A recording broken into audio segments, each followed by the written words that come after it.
What's up, nerds? This is NGR Radio, Nerds Gone Rogue Radio, episode 78, The Great 78. I am your host, Matthew Keel. With me alongside me is the Don Quixote to my Sancho Panza, Corey Dirick. How are you, sir? Great. I don't get that reference, but I'm great. You don't like books. You don't really want to be Don Quixote. Actually, no, you do want to be Don Quixote. He has the best life. I'm confused. They both sound like drug lords and like they're going to sell cocaine. No, Don Quixote is... Have you never heard of that book?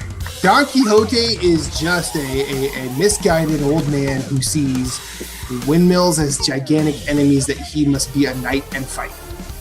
And what's his book? Sancho Panza is a psychic going, hey man, I think you're crazy.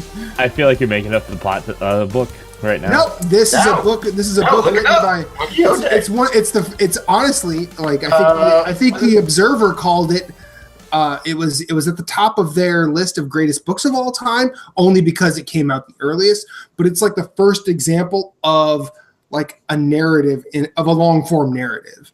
And it's a long book, it's not exactly the easiest read. I read it last year.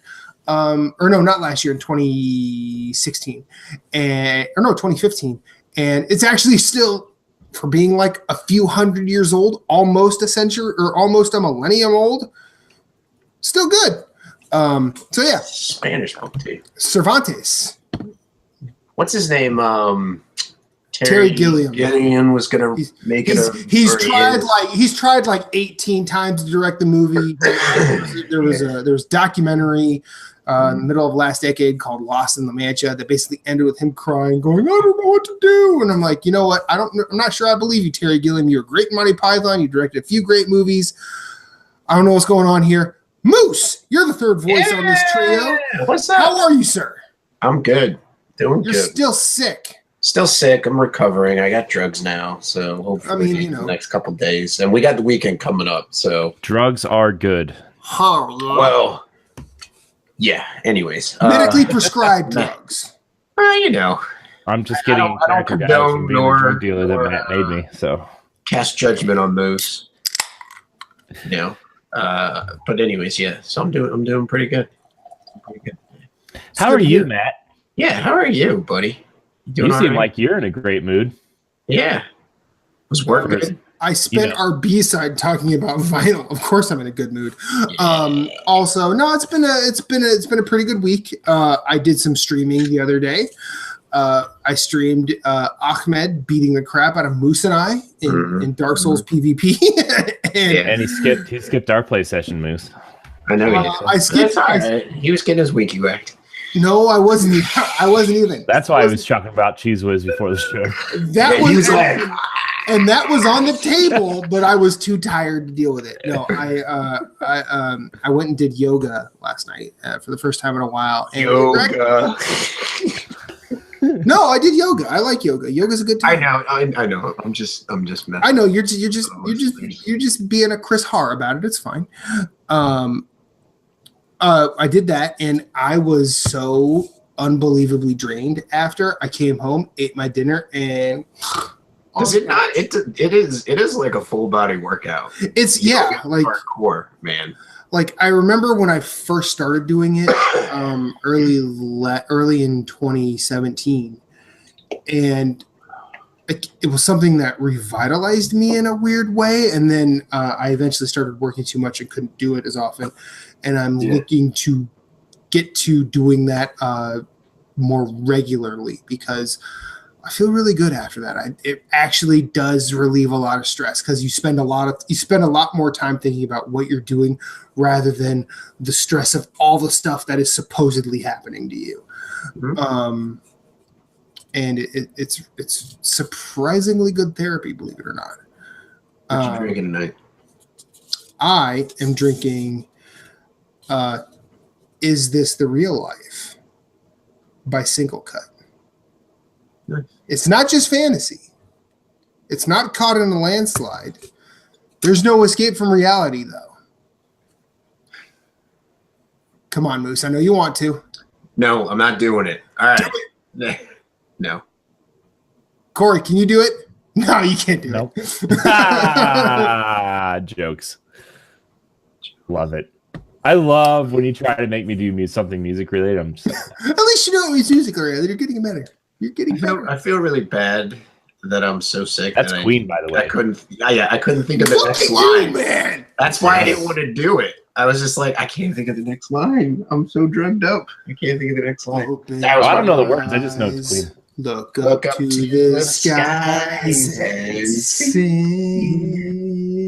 I'm just a poor boy.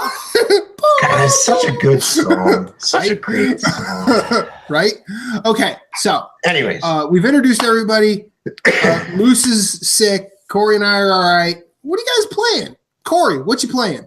Jeez, what am I not playing, Matt? Let me tell you. You're not playing Dark Souls 1 because it hasn't come out yet. All right, let me tell you what I'm playing. And actually, I have Dark Souls 1 on Xbox 360, so I could be playing that. But you're not. Oh, you don't know I'm not. Oh, I know you're not. So let's run down this list here. Puyo Puyo Tetris. I want that game so badly. I want that game so badly. I do. Only the Tetris part. There is a demo in the Switch eShop that allows you to play just Puyo Puyo or just Tetris. There's no story mode, no nothing. It's like a free version of Tetris. What? But I feel like that defeats the purpose of Puyo Puyo Tetris. But Puyo Puyo is dumb. Is it? And Tetris is fun. Is it? I don't know. Somebody probably gets it, but I don't. Moving on. You know, Puyo Puyo is kind of I've seen enough videos of Puyo Puyo it. Tetris at work, and I'm like, you know what? That seems like a good ass time. I feel like they nailed that. One of these days, I'll have the shit out of drop it, but I don't right now.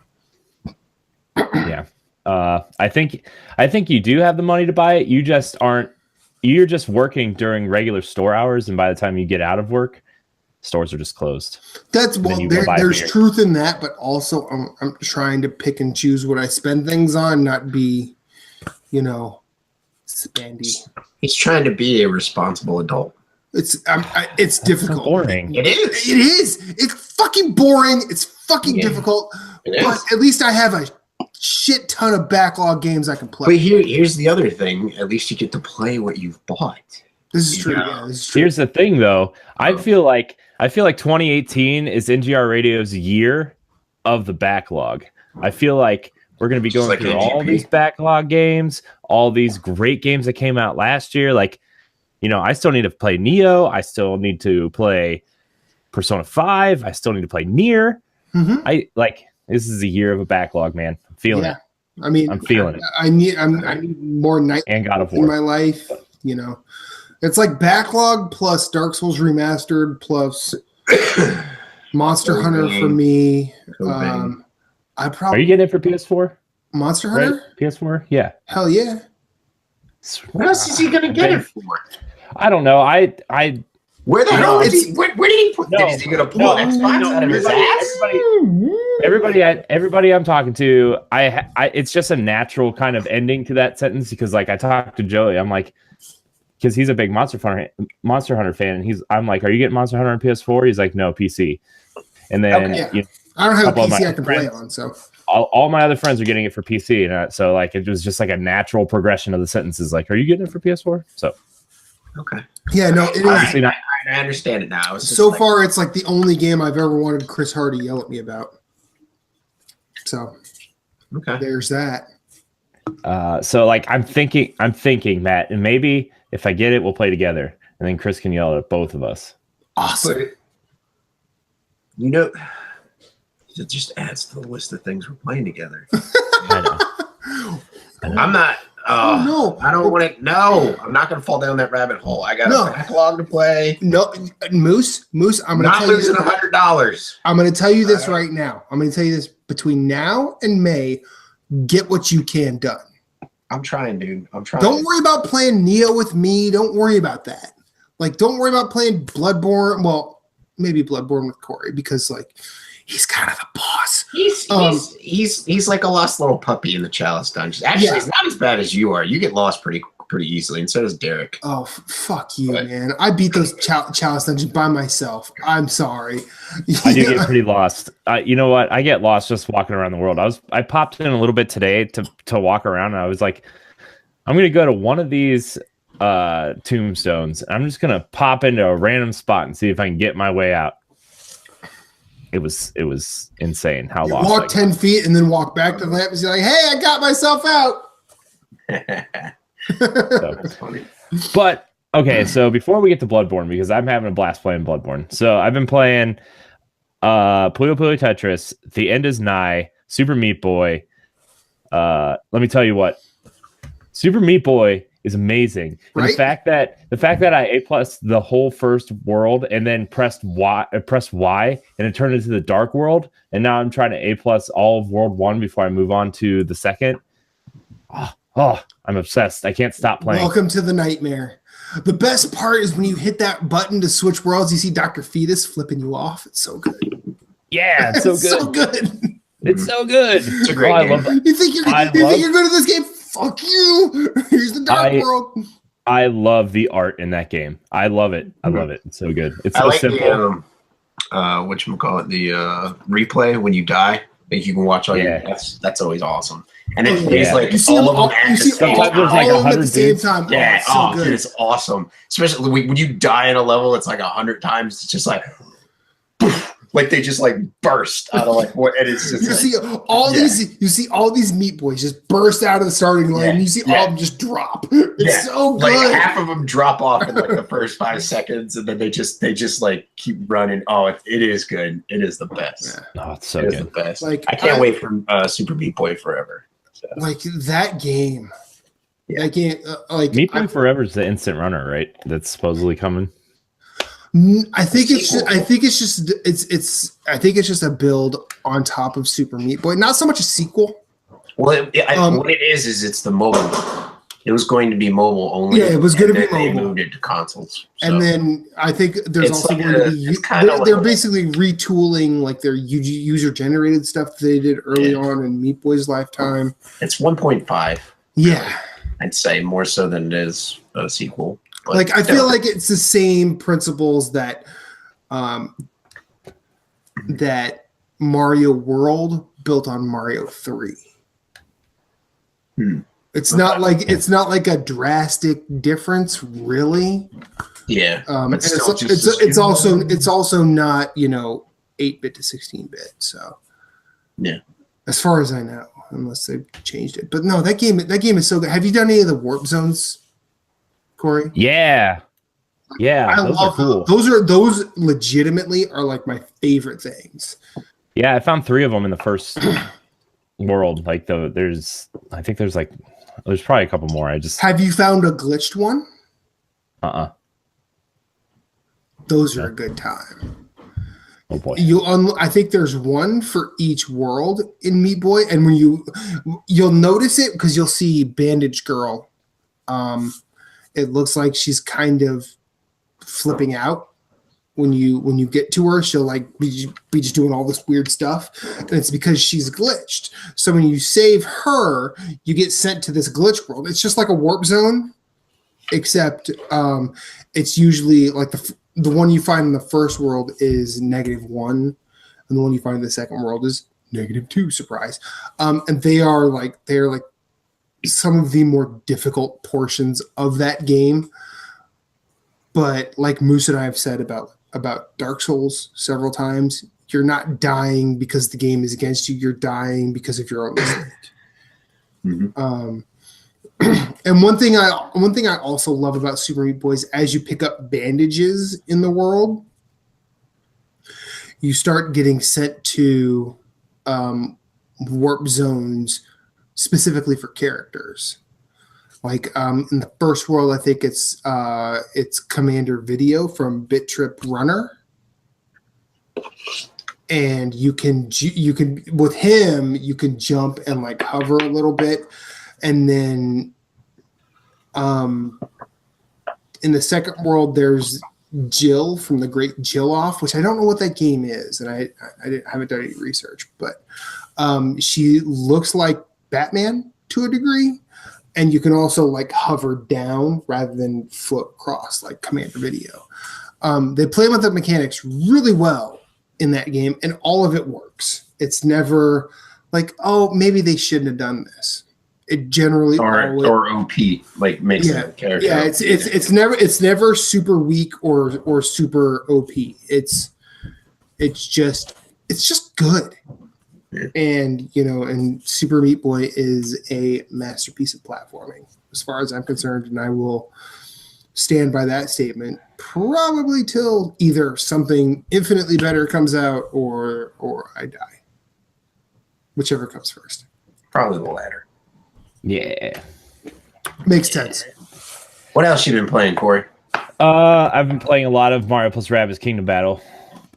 Okay. And that game is amazing. Every time I pop in, I'm like, how is this game this good? It does not deserve to be this good at all. Right? Literally at all.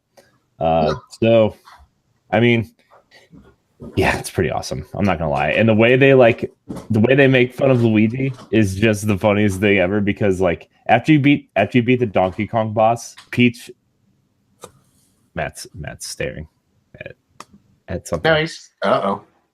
But like it's Peach, the rabbit Peach like takes a selfie with the Luigi rabbit in front of the Donkey Kong boss, and then like as he's falling off the tower after you beat him, and then like Luigi goes over to like look at the pictures, and they just kind of look at him and like scoot away from him because they don't want him to see the picture.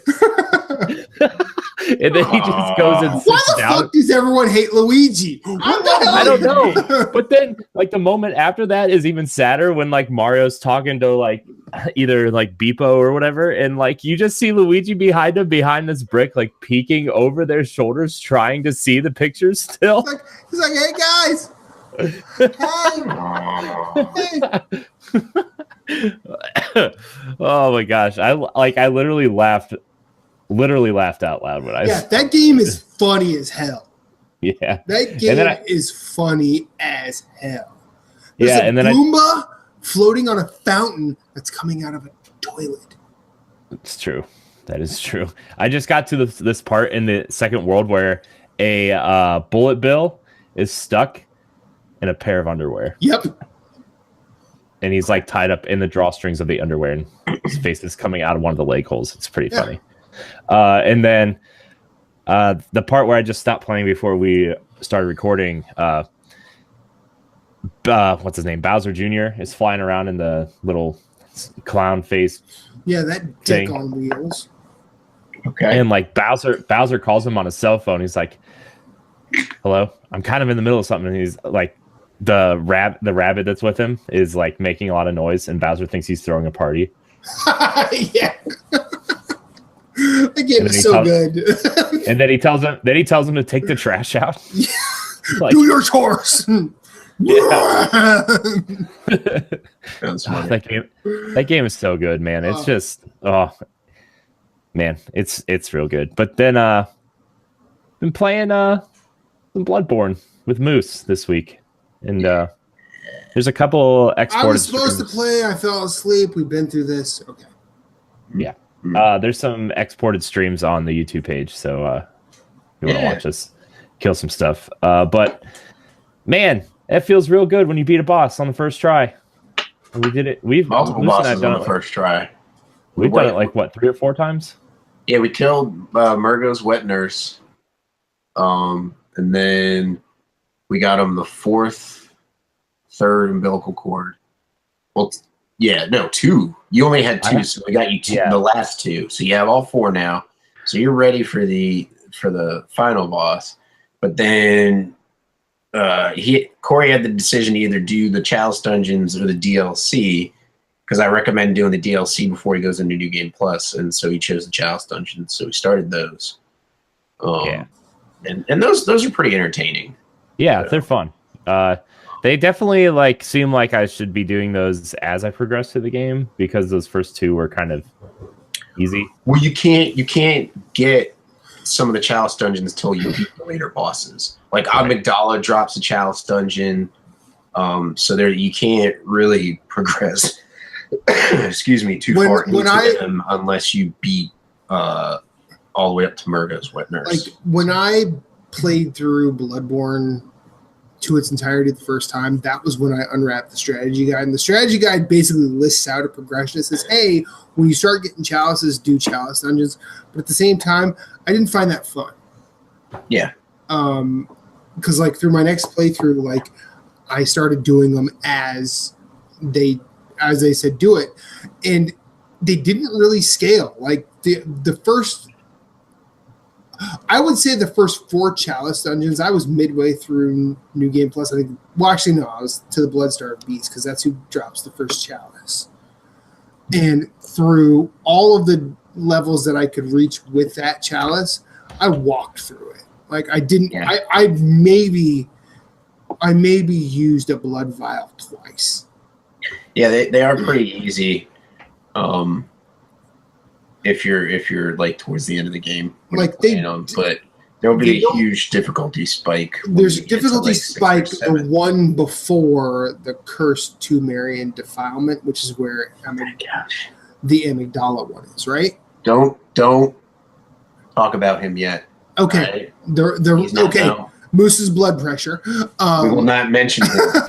Right? But the one before that, which I think is either Ailing Lauren. I think you're right.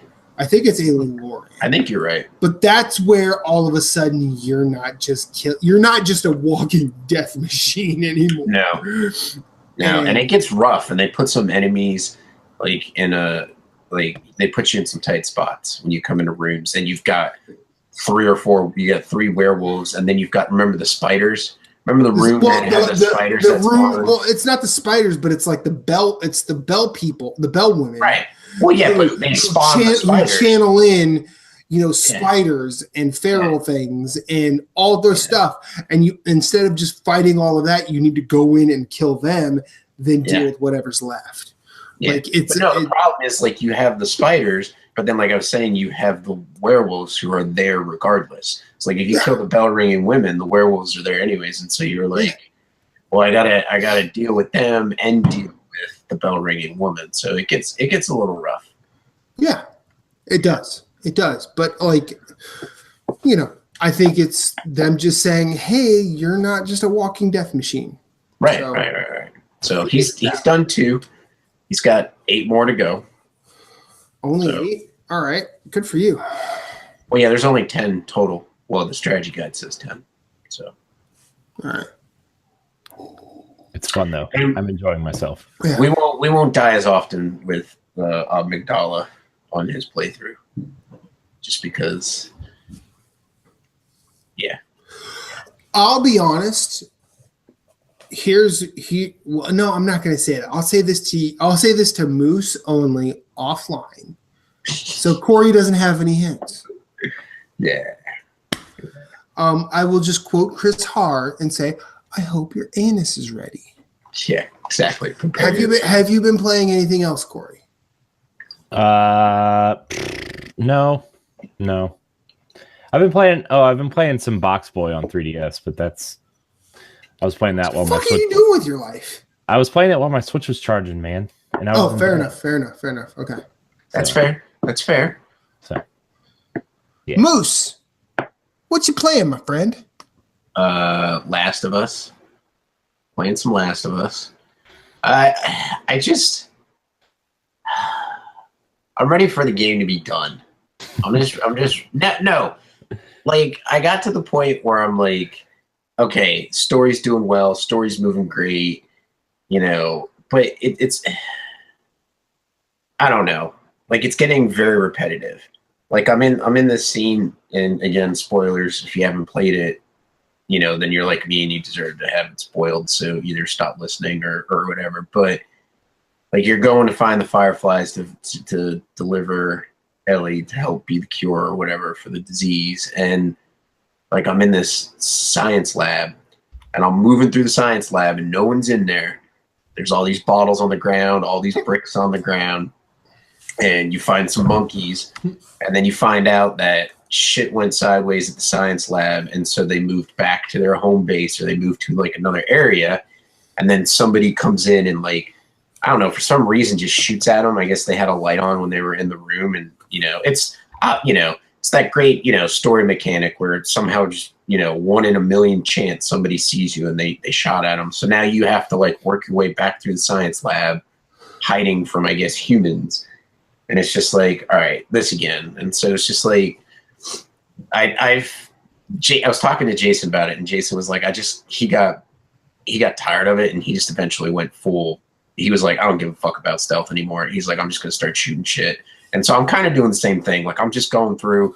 I'm being quiet.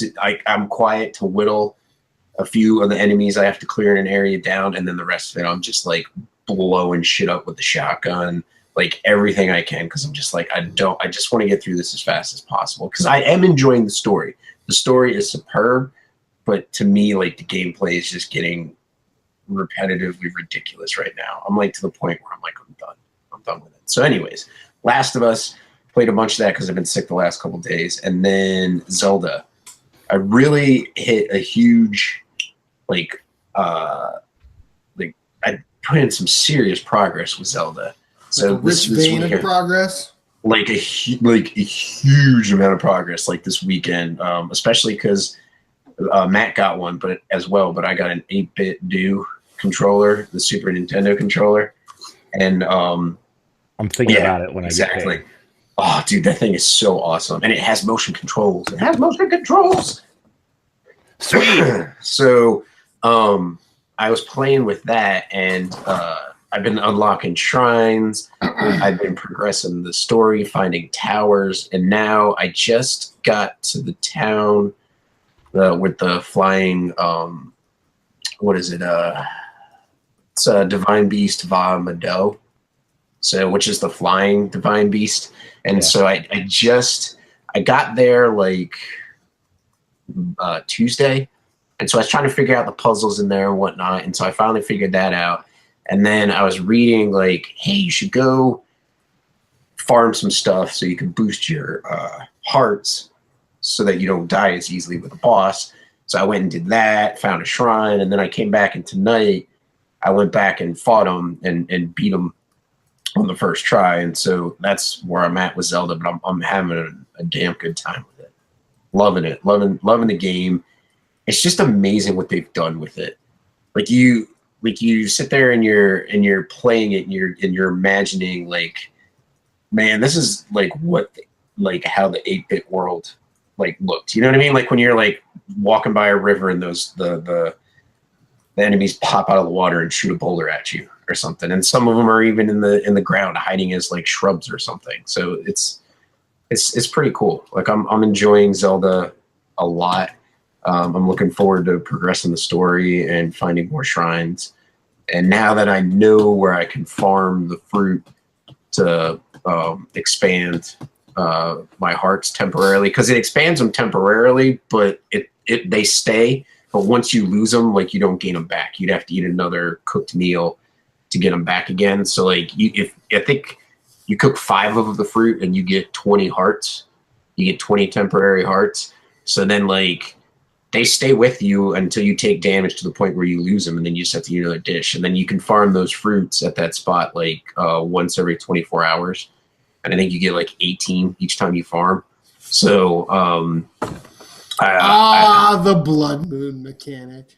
Yeah. Which is so. Anyways, just looking in things like to try and do to have more fun with the game, and I'm trying to play that while at work. I also bought a stand for my Switch, which is pretty cool. Like it helps me.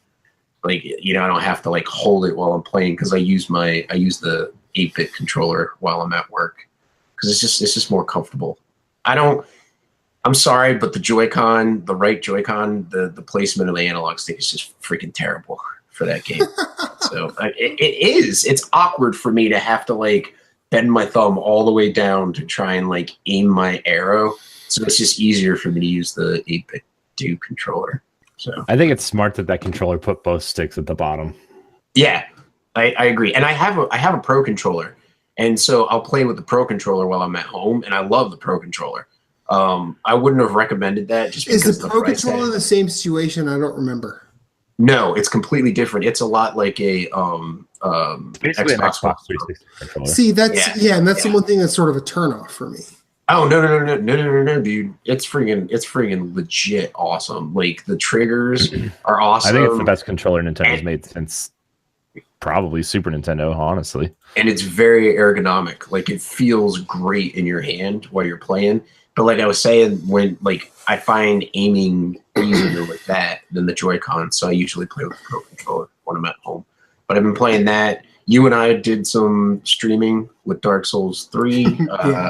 We played some PvPing so that I can farm some Covenants, which I farmed one, so now I got to work on the other one. And then it's just because Ahmed won't let us kill him. Well, we're idiots and keep inviting him to the arena. So like, oh no! We are not idiots. We are not idiots. We are just trainees. Yeah. Because I'll tell you right now, Ahmed will beat you and I until we cannot move our thumbs anymore. Yeah, that's true. However, the lessons he's teaching you, you may not know, but you will go into any PvP situation already at an advantage. Oh, right. No. And I already feel like I'm at an advantage because I haven't PvP'd before and the lag is horrible. I've already learned that the lag lesson is just freaking horrible. So, but because I spent Dark Souls 2, 1, and Demon Souls getting beat up by him, the minute I was on my own in like Bloodborne, especially in Dark Souls 3, all of a sudden I wasn't such a pushover anymore. And I'm like, you know what? Ahmed trained a good hammer, bro. Yeah. So, yeah. What have you been playing, man? Well, I've been further digging into Neo. I am at a giant gelatinous sea monster that is annoying the piss out of me. Blob, Mr. Blob. That's what I called him. It's like if De Blob were a giant Japanese sea monster. That's basically what I'm fighting. Yeah. And he's annoying. Hopefully, when I have a moment, I will get a chance to just sit down and beat that asshole. Also, I posted a picture in the NGR radio community of the other night when I was at work playing my Nintendo Switch with this guy, asking what year it was. These controllers are really cool. Not to mention, they feel just like a Super Nintendo controller, which is, I think, one of the best, if not the best, ever made. I think if I were to put one in front of it, I would still go GameCube. I still think GameCube's controllers are better than this. So if 8-Bit do put out a controller, put out a GameCube controller, I would totally buy it. Playing Super Meat Boy on this, and I feel like this is a good test. It's a platformer that requires precision, and it requires a good D-pad at the very least. This D-pad's legit. And let me tell you, playing that with this stupid Joy-Con or the buttons. Oh, I bet you that's. Yeah, you know what? I'm gonna say it right now. I don't have a problem with that D-pad. I don't know why you guys are bitching. I think you're only bitching because it doesn't look like that. That's why you're bitching. No, because trying to play Super Meat Boy with that thing. I've done it. It sucks. I've beaten more levels with it than I have this. Congratulations. I mean, I'm just You're saying. A pro gamer. No, I wouldn't go that far. I'm not trying to do that. But regardless, whichever way you choose to play, Super Meat Boy is pretty fun. I've been playing it. Also, yeah, I was party to getting my ass stomped by Ahmed in Dark Souls 3 because I love that dude. I love Moose, and I kind of have a thing for getting my ass kicked by both of them. Now, what I do like about that stream is the fact that Moose and I fighting was interesting fighting because it was like if Ahmed watching us is like, Muhammad Ali or Mike Tyson watching two complete amateurs fight and seeing what they got. and Moose and I, we were pretty even against each other, which is fine. Well, you switched it up to the dual swords, and then I had to switch it up to something that had longer reach. So I switched it up. Like I went for quick attacks, you chose longer reach. Yeah. And it was pretty even. I think we're still pretty even. Like I still like fighting you, Moose.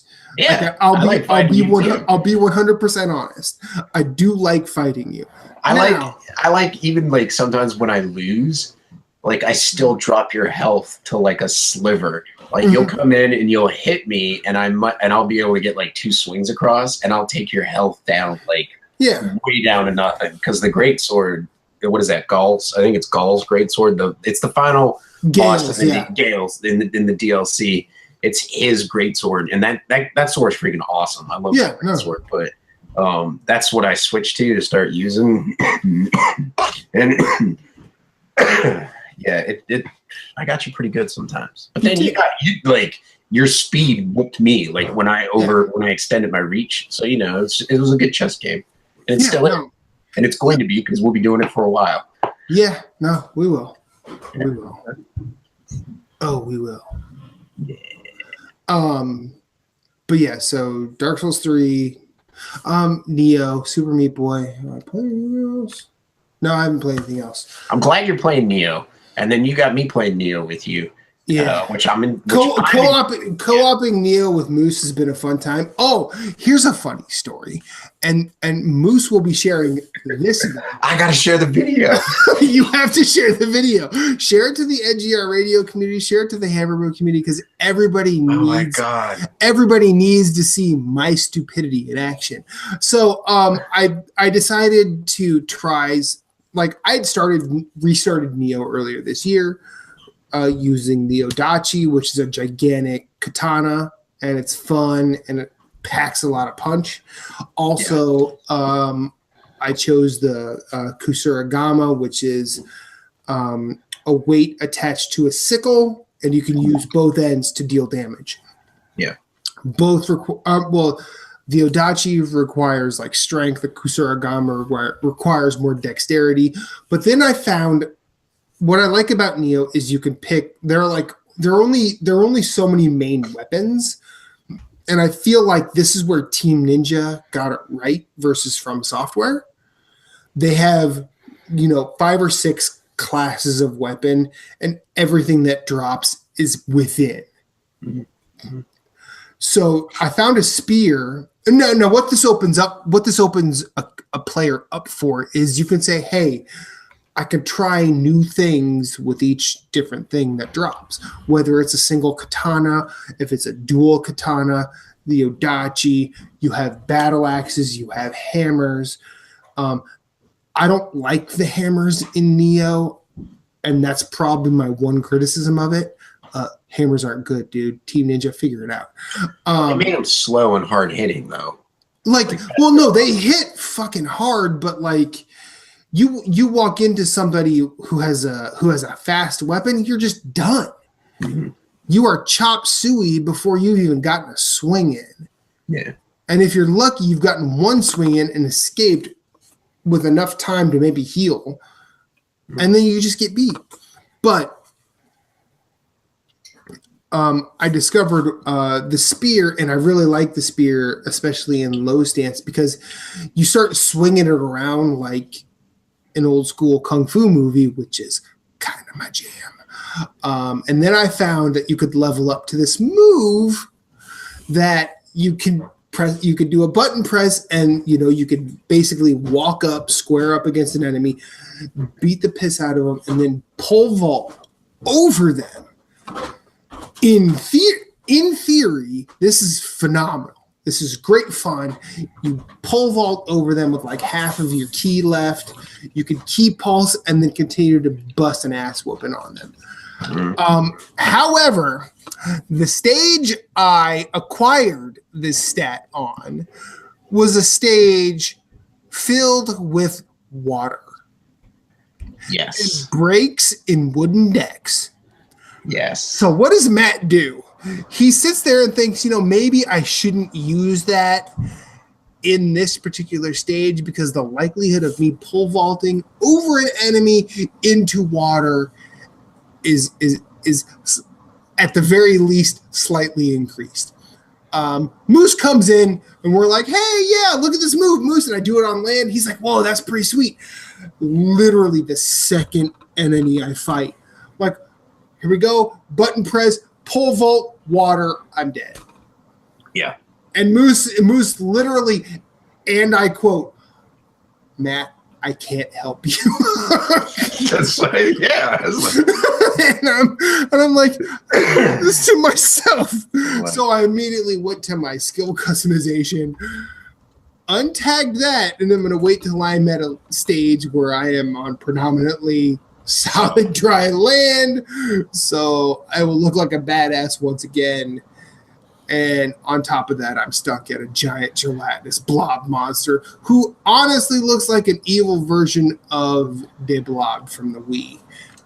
But that's a stretch. And he's got a laser that can like one. Oh, he's got a one-shot laser. That's fucking annoying. I think the one time we fought him 6 or 7 times, and the one time I ran in, he was hanging out over there, so I ran to the fire because there's fires in the arena. You could because he's susceptible to weapon, to flame, and so you can light your weapons on fire and go attack him. Well, I go to light my weapon on fire, and he just hit me with a laser shot. I was like, "Are you kidding me?"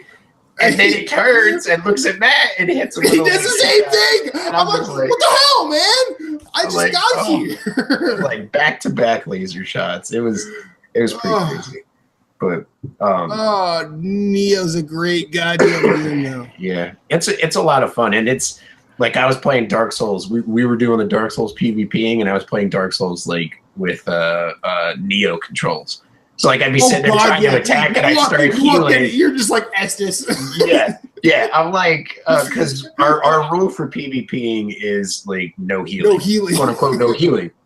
And so I healed myself a couple times by accident. So I'd be like, all right, Matt, take a free swing or two to bring my health back to what it was, or I'll be like, you just heal up and we'll just start over again, And it's just I got to stop doing that. So I had to hover my thumb over the circle button to be able to dodge, but it was hilarious. Well, before you joined Ahmed and I, we were going after Slave Knight Gale with the DLC, and me being the Leroy Jenkins that I am, I run in with my Wolf Knight Greatsword, which has a whole bunch of flips and stuff as one of in its moveset. So I walk up to Slave Knight Gale right as he's about to start swinging. What do? Chug Estes. Ahmed's like, what the hell are you doing? I'm like, oh, I know what I'm doing. I'm playing Neo right now. He's like, what? Yeah. I said, yeah. When you swing in Neo, you use square. So I'm healing now because I think I'm playing. He's like, no, that's not. We're playing Dark Souls. I'm like, I know. I realize that. And I'm dead. So good luck. And then, the funny thing is, the controls in Neo are obviously different because squares your attack, triangles your strong attack. But so I would compare it more to Bloodborne just because in Bloodborne you can get your health back by rallying. Yeah. In Neo you can get your stamina back by pulsing your key at the right time, which is the R1 button. So to me, it's actually smarter to have that be your pulse because it's just I don't know, it's just easier. So it just takes a while getting used to. And then X is run and dodge instead of circle, with Dark Souls and Bloodborne. So it's just when you switch back and forth, it just really screws you up. So, but yeah, it's a good game. It's a great game. If you're out there and you haven't played Neo yet, pick it up. It's freaking awesome. There's summoning co-op that's not necessarily needed. The one thing I like about Neo is everything in the game is completable solo, whereas and I'll be honest, as someone who's platinumed every Dark Souls, not all of those are I don't want to say easy to complete, but sometimes it seems like they are just you just reach an impasse, you reach a breaking point in all of those games. And in Neo, I think they struck a better balance than the Soul series, where, you know, you just in a weird way, you just do you, and you can beat a boss. Now, that doesn't mean you walk in there and you're a death machine, but you learn and pay attention to attacks. You dodge appropriately, and you're good. Now, Souls veterans will probably say, well, Matt, that's basically the principle of the Souls series. Yes, you are right. I will point to Smog and Orenstein. Now, I've beaten them by myself at Soul level 1, and I will say it took me like 45 minutes. And that's not a joke. And for 30 of those minutes, all I was doing was dodging because there was no opening. That's not the kind of attention span or patience that most people have. Mm-hmm. And I don't think that's, I'm not going to say, I don't think it's fair to them, but at the same time, I don't think it's unfair in general because AI does what AI does. Right. That's just the way that enemy is designed. Like, when I started playing Bloodborne, you just have to learn. Yeah. The game's not difficult. It's just difficult because you don't have patience. You don't have the patience for it, you know. And the number one thing to learn from the Souls games is don't give a fuck. Look at your garden of fucks that you give, and there are none. You don't care about dying. Don't care about the souls you lose. Don't care about any of that shit. Because when you start sitting there and going, oh my God, I just lost 100,000 souls or blood echoes in Bloodborne, then you're going to start beating yourself up. You just need to realize that it's gone at any given time and just not care and be like, you know what? I'll just have to farm it again, or I'll just get it again and level up again later. You know, because sometimes stupid shit just happens. Like you'll die and it's the easiest path back to get your souls, and you're like, why the hell did I die there? Or an enemy is so easy, like freaking 99 times out of 100, and that 100 time is the time, you know, that you're running back to get your souls, and he just does something completely different and tears through you with like some rabid attacks, and you're just like, well, God damn it, there go all those souls, you know? So it's just that, and that's what the bosses are. You know, like you don't be stupid. Just take your time. You know, get in, dodge, look for your hits, and you know, don't try and rush it. It's not like God of War or something where you're trying to mash the buttons to kill. Like you have to be patient with the bosses. So. Like amongst each other, Moose is the first person to throw out the "get good" meme.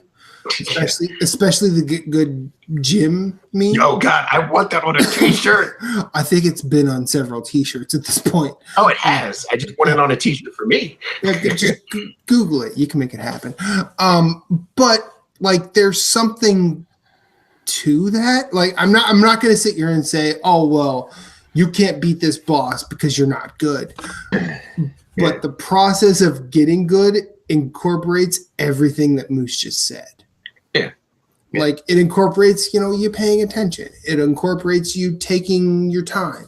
It incorporates you thinking, oh, there's an opening here, so I can, of course, get a few hits, but you might only get one less hit than you think. So always know that if you're going for 4 hits, aim at 3. Right. Or 3 hits, aim at 2. Don't be greedy. Yeah. Like don't be greedy. Like also learn what your maximum swings are before you run out of stamina to dodge away. Yeah. Leave yourself 1 dodge. Yeah. It's like driving. Leave yourself an out. Your 1 dodge is your out. Yeah. Or sometimes you have to have 2 dodges, especially with Midir. Midir is a bitch in Dark Souls 3. Yeah. Fuck Midir. Yeah. But I mean, you know, well, I will say this. It's like Ahmed and I were talking, and you know, we've always sort of gone back and forth in terms of what are our favorite, you know, Soulsborne bosses, and for a long time, King Allant from Demon Souls was our number one, and that was because he had this one attack that could de-level you.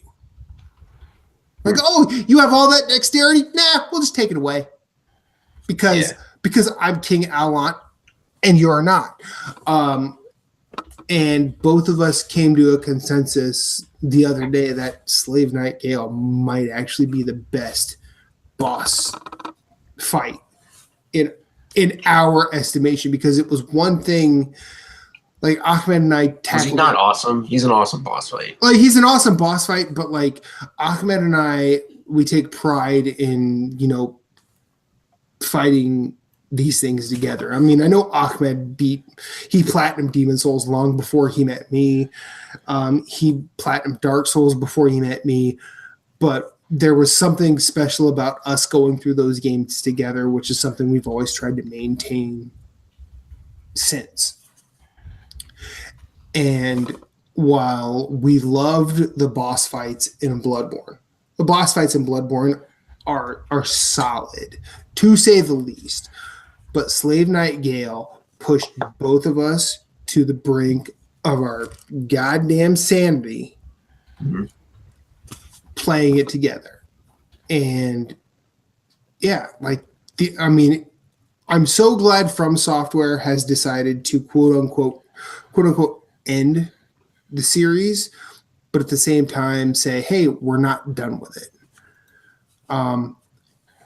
And I agree with something Moose just said in our little 3-person chat. We should move on. Otherwise, we'll be here till forever. Yeah, we've talked enough. And Corey we should have Corey be part of the podcast. Well, I do know that something from Nintendo happened recently. We weren't talking about that. But spoiler alert, it's a big fucking letdown.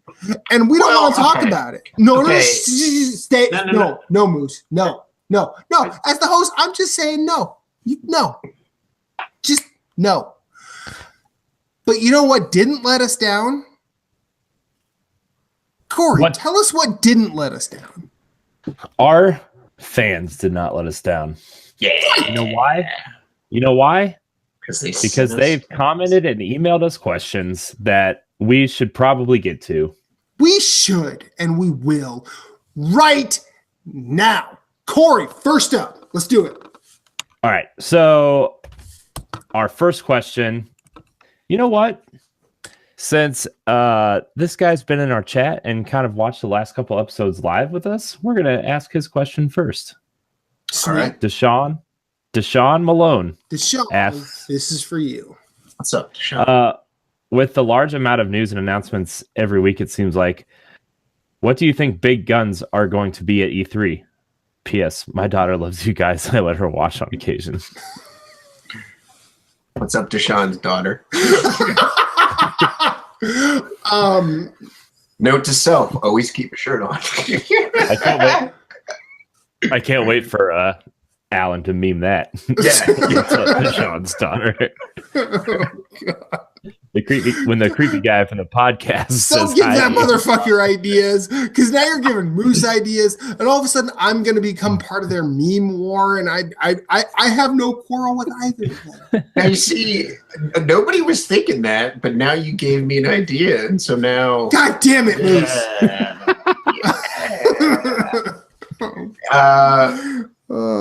Big guns at E3. What does my Trump supporting mother think of this? What do I care? Anyway, go ahead, Moose. You have a thought. All right, so Sony, we're gonna get dates. I think we're gonna get dates for everything.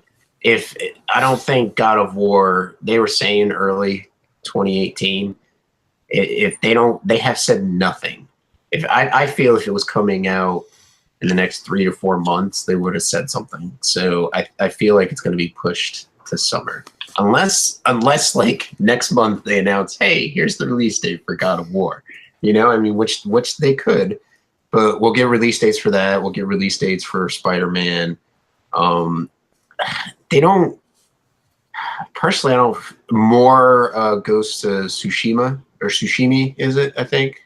Sucker Punch game? I think it's Tsushima, but yeah, I think that'll probably be close to the center of there. Yeah, so we'll have more information on that. I could see. I would really love to see, obviously, Bloodborne 2. We just talked about Bloodborne and Dark Souls, but I'd love to see Bloodborne 2. But I mean, that would require From Software doing some work with them, and they're working on new stuff. As far as like outside of Sony, like Armored Core, I'd love to see From Software talk about Armored Core, their next game, the game they teased at the Video Game Awards. I think they could drop that. That could be something big we could see. Microsoft bending over and taking it again from Nintendo and Sony. I mean, Nintendo, I think, is going to come out with. I think Nintendo will be smart. If they're smart, what they're going to do is they're going to be like, okay, we had Zelda, we had a brand new Zelda and a brand new Mario, which both did phenomenal last year. This year, we'll give everybody a Mario and a Zelda, but we'll make it a remaster. Okay, give us Wind Waker, or give us a collection. Give us Mario's, give us Mario 64 and the Mario Odyssey engine. That would be freaking awesome. I would love that. Or, I think that's what they're going to do. Or even, Mario Maker 2? We could even see that, or even see it ported over. I mean, I know a lot of people are like ports, whatever with the Switch, and we've talked about that, but I don't think ports are an issue, and I think we could, because I haven't owned a Nintendo system legitimately since GameCube, so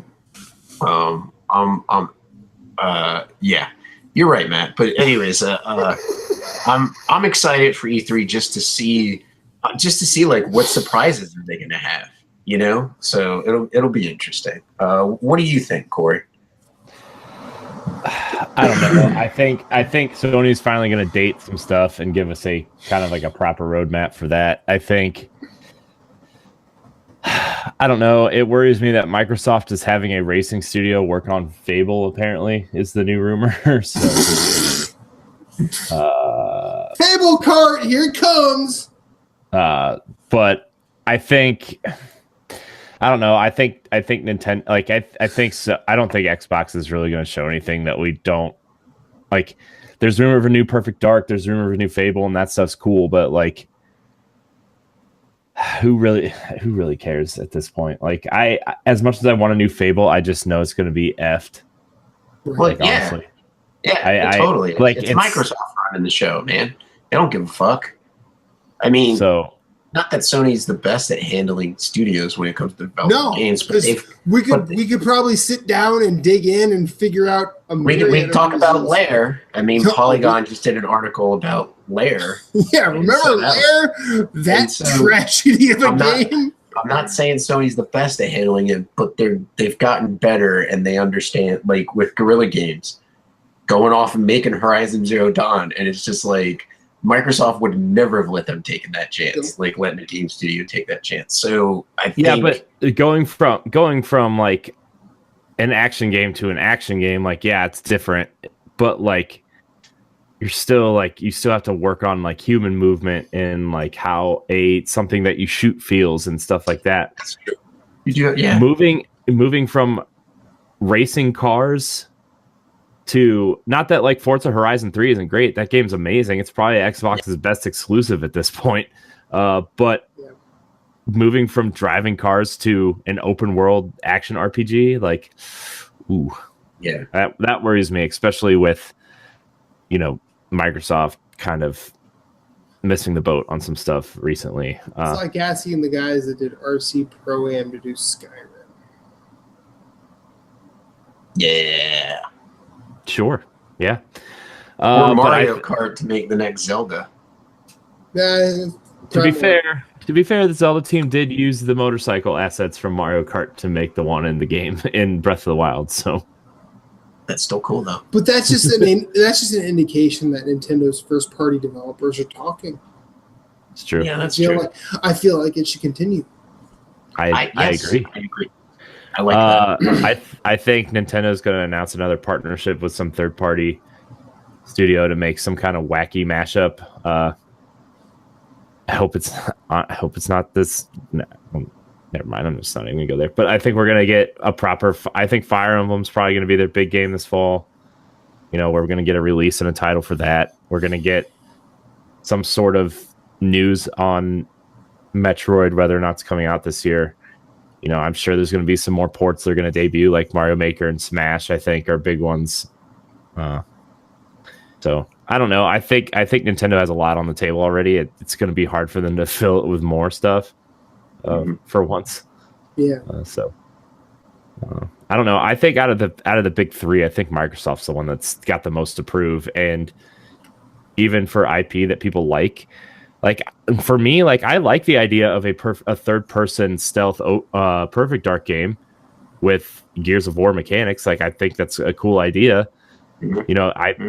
I've said this on Arsenal X where I think they have the perfect IP to go either Splinter Cell or Metal Gear with in Perfect Dark, and make it really cool, kind of give it their own flair, not super realistic, but make it 80s flashy laser purple, orange, green, like the color palette for Perfect Dark Zero, which I know the game wasn't great, but I thought the art direction was kind of cool. Or just frame it in an idea like Cyberpunk, which could be undecidedly 80s, but undecided. I mean, it could be retro-futuristic in a way. Kind of like Blade Runner almost. Yeah.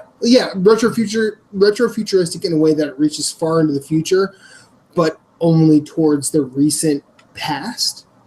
And I feel like there are rewards to be reaped there. But I think the problem with that is the fact that CD Projekt Red announced recently that Cyberpunk 2077 is going to be at E3. And I feel like that steals any other Cyberpunk launch out there. Oh yeah, but totally. If Cyberpunk, because that game's they've been talking about that game for what, 5 years now, and if Cyberpunk is on Sony's stage, though, they're going to need something to counter that. Agreed. But Microsoft, I mean, even if that game is coming to Xbox, they're going to need something to counter that, and why not do it with one of their own IP? Yeah, it's not going to be the same if they just have Cyberpunk 2077 on their stage. I agree with you completely. But the other,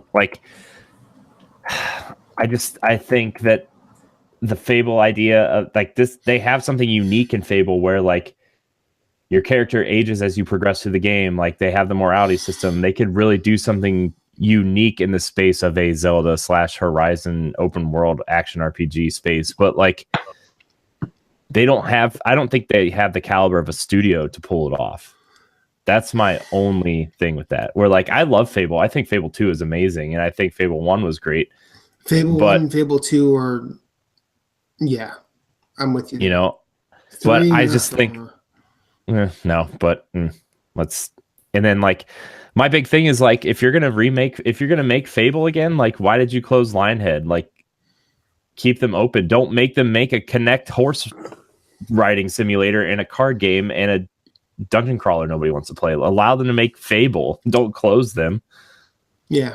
So, I mean, you give somebody 3 projects that are going to fail in a row. That's not their fault. You told them to make that. They're your studio. Yeah.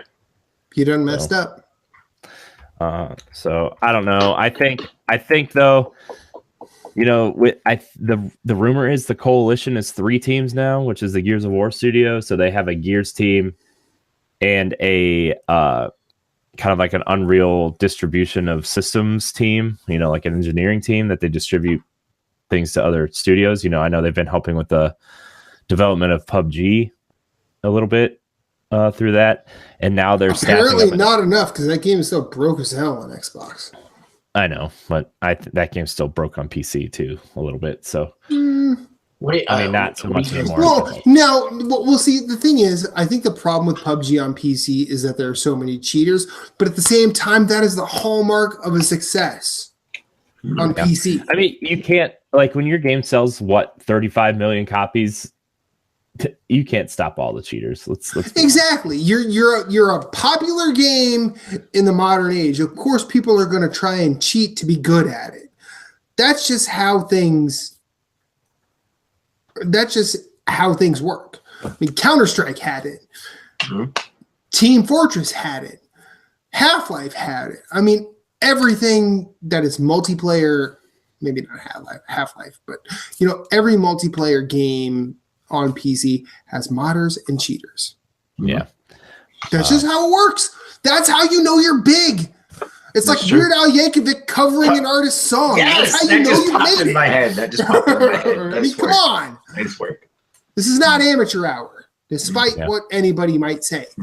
I'm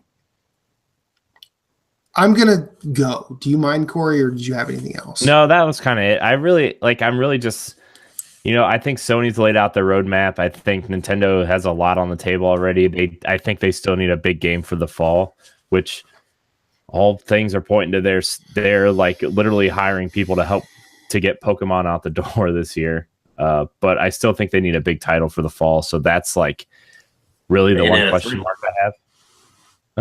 Not Bayonetta 3 is not ready yet. It's just not. And Bayonetta is not going to be a fall release. I think that game is too, like, as great as those games are, like, that is not a fall release game. That's a January, February, May game. Bayonetta is a gamer's release, not a parents of gamers release. Yeah. And the fall is when you get the parents of gamers. Yeah. Because they're out there buying stuff for the holidays. It's true. Exactly. For me, however, I feel like Sony, as Corey said, has sort of set the roadmap. They've set they're the pace car of this generation. Is it just me, or they're the parents that you're like, are we there yet? Are we there yet? And they're like, oh, we'll be there soon. We'll be there soon. And like, this is the year where you're like, hey, we're there. You know what I mean? Like, like you're on a road trip with them. And I'm not quite sure where you're going with this, Moose. They've shown you the roadmap like 5 times. We've seen God of War, Spider-Man. Yeah. We've seen Detroit like 3. This is like 2 or 3 shows in a row as far as like E3 and PSX go. And so now it's like, all right, well, now we're going to be there. They're going to give us the dates. Like you said, they showed us the roadmaps. Now it's like, we're here, guys. This is when it's all fucking coming. Like, if I were a guessing person, and I am, so I'm just going to do some guessing. I feel like this year we'll get God of War, we'll get Detroit Become Human, and you're going to have a polarization. I don't want to call them video game journalists. I will call them video game critics, because criticism is not journalism. If you need an explanation on that, look up definitions. That's basically all I have to say on that. And I feel like critics will be split on both God of War and Detroit Become Human for different ways. You will have people who have just lobbed pot shot after pot shot of Kratos is just an awful person or an awful character coming around on the new God of War, but not necessarily saying, oh, this is a masterpiece of character or story. It'll probably be a good God of War game. It'll probably be a great masterpiece of a game. I'm guessing you'll probably get some high 8s, some 9s. I'm not 100% certain you'll get 10s out of that idea. Why do I say that? I'll be honest, just a hunch. I feel like with Detroit Become Human, and Ed published a piece on ngrradio.com. I feel like Detroit Become Human, before the David Cage allegations and issues, was a questionable game at best. What is that telling anybody I'm saying this to? It's not telling anybody anything, because anybody that has paid attention to Heavy Rain or Beyond Two Souls, those games look phenomenal. Can we three agree? They look phenomenal. The stories, there's some stuff. The acting, more stuff. Origami killer. That too. But there are some serious questions that can be asked about those narratives, those stories, those character motivations, whatnot. And I feel like it's more than just the auteur theory at work. It's more than just one guy coming up with a principle and driving his studio towards it. Yeah. And everything we've seen from Detroit Become Human has posed some fucking questions. I apologize for cursing in front of Deshaun and his 9-year-old daughter, but I feel like it's necessary. I grew up learning that a lot of the things that are put in Detroit Become Human are bad. And watching E3 when those folks decided, hey, we're going to let the audience decide this scene, and everybody in the audience just said, kill him! I'm like, that's a weirdly bloodthirsty thing that just happened about a video game. Mm-hmm. And I don't have a lot of faith in a game by David Cage to handle it with the correct weight. I don't expect this to be a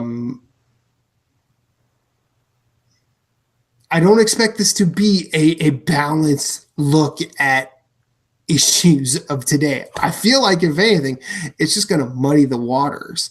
And that's the best thing I can say about it. And I feel like that being the best thing I can say about it ain't great. And just like I had my issues playing through Heavy Rain and platinuming that, I never went to Beyond Two Souls. And while the Blade Runner aspects, I will admit, attract me to Detroit Become Human, I feel like his execution has questions. So I'm not sure I'll play it. As for Nintendo, Corey was saying they need a big fall game. I like his idea that Pokemon might be it. I do not think Bayonetta 3 will be out in 2018. I think we might get something from it. What that something is, I don't know. I mean, I bet it'll be in like whatever kind of direct they show in October and November. Yeah. You know, but I also think if Nintendo wants to redeem any good faith from that BS they just did with the cardboard, they need to have something, not a date, not necessarily a release window, but they need to have something about the next Metroid. Something. Yeah, there's been a rumor now that they are looking to port Samus Returns, which would be a smart idea. Because that game got nothing but good reviews, and I'm not going to play it because I don't have a 3DS. So I'm not going to buy a 3DS to play it. Right. But, you know, I mean, if I ain't going to buy an Xbox One to play Cuphead, I'm not buying a 3DS to play Samus Returns. That's true. End of story, Nintendo. But I feel like they need to have something there, and they need to find a way to continue the good faith. Because we've talked on our B-sides about Nintendo being rife with ports. Mm-hmm. And that's not necessarily the hallmark of a long-lasting system. Yeah. But I will say... it's weird. Nintendo's in like a weird space. They're not PlayStation or Xbox, where they sold 75 million units last gen. They sold 13 million units. And how many of those people bought every single game that the Wii U offered? And I don't know. It's like this weird... It is a weird space. Like, it's this weird space where like ports are okay, but like, you know, but see, they're not porting anything and everything either. They're choosing their ports. I think L.A. Noire, a good idea. Dark Souls, a good idea. Bayonetta 1 and 2, a fantastic idea. Donkey Kong. Donkey Kong. I mean, like literally bring the pillars of Wii U. Here's my thing. Here's my thing. And also, if you're gonna port, do 3 games in one. Do like if you're gonna do I think if Super you're gonna Mario Galaxy, do both Super Mario Galaxies, or do like a 3-pack and throw in another Mario game, or like Legend of Zelda. Let's do Wind Waker, do Skyward Sword, and Twilight Princess. Do those 3 as a bundle. Like don't just do one game and then the next year do another game. Like don't nickel and dime your fans. You know what I mean? Like if you're gonna do ports. The Hyrule Warriors port, for example, is like a cool way to do it because they're porting they're mixing the 3DS and the Wii U versions together and then adding the Breath of the Wild stuff. Like that's the way. That's a good port. Yes. Yes. I would really like. I'm really surprised they haven't ported Twilight Princess or Wind Waker over yet. To be honest with you, just for the simple fact that especially Twilight Princess, that Wolf Link amiibo affects Breath of the Wild gameplay. Huh. And that I mean that's not on some people's accounts not a great Zelda game, but that game literally affects Breath of the Wild. So yeah, I don't know. They're just stuck in this weird place. I don't mind a port here or there as long as we're going to get a consistent round of new stuff, which we are. Looks like we are. So yeah, that's the thing. I mean, they had a new Mario last year. They had a new Zelda last year. I mean, we got Mario. We got a new Mario first-party Nintendo We got a Nintendo published title every 6 weeks since the Switch was launched. Yeah. Yeah. So this is the first month since May that we have not gotten a Nintendo published title. Wow. Because it's cold outside. Yeah, and then we have Bayonetta in February, Kirby in March. It's what was the rumored April title? Oh, the cardboard stuff's coming in April, but there's also like a main title coming in April, and then we got Dark Souls and Donkey Kong in May. It's like, and I think Hyrule Warriors and Mario Tennis Aces are coming in April. So, like, I don't know. I guess I could take a month off. They're finding a way to keep people interested. Mm-hmm. Yeah. Like plus apart from the cardboard stuff, like there's Nintendo things coming, and Moose and I are always looking at indies. There could be another Earth Atlantis that comes out on Switch that Moose and I will just evangelize for the entire Mm-hmm. or there's just, hey, this month or the next 2-3 months, nothing really big's coming out. Guess what I'm going to do? I'm going to keep playing Fantastic Zelda. You know what I'm saying? I mean, I'll beat Zelda in time, and then I'll go back and play Mario. So that's the other thing too. Is there, like, for people who haven't gotten a Switch yet, there's still all these great games for them to buy. Yeah. And if you bought a Switch day one, they're doing a good job of keeping that game in your console through the expansion stuff. Like, we got 4 major titles with expansion packs, right? We got Zelda, which has one. Fire Emblem Warriors has one.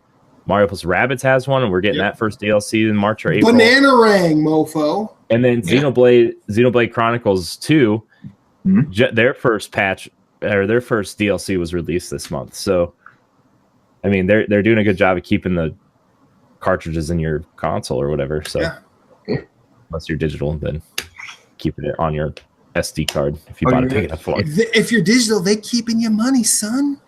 Yeah. True. But no, I think Nintendo is doing of all three. I think Nintendo is doing things the most correct, mainly because they understand where they are, they understand what they want to be, and they understand what they need to do to sort of keep that particular status quo. The console that's up against the wall always ends up doing best in next gen. Like you look at PlayStation last gen versus this gen. Like they really started turning it around at the end of last gen, but like this gen they really turned it on. They ended up pretty close to eclipsing Xbox's figures last generation.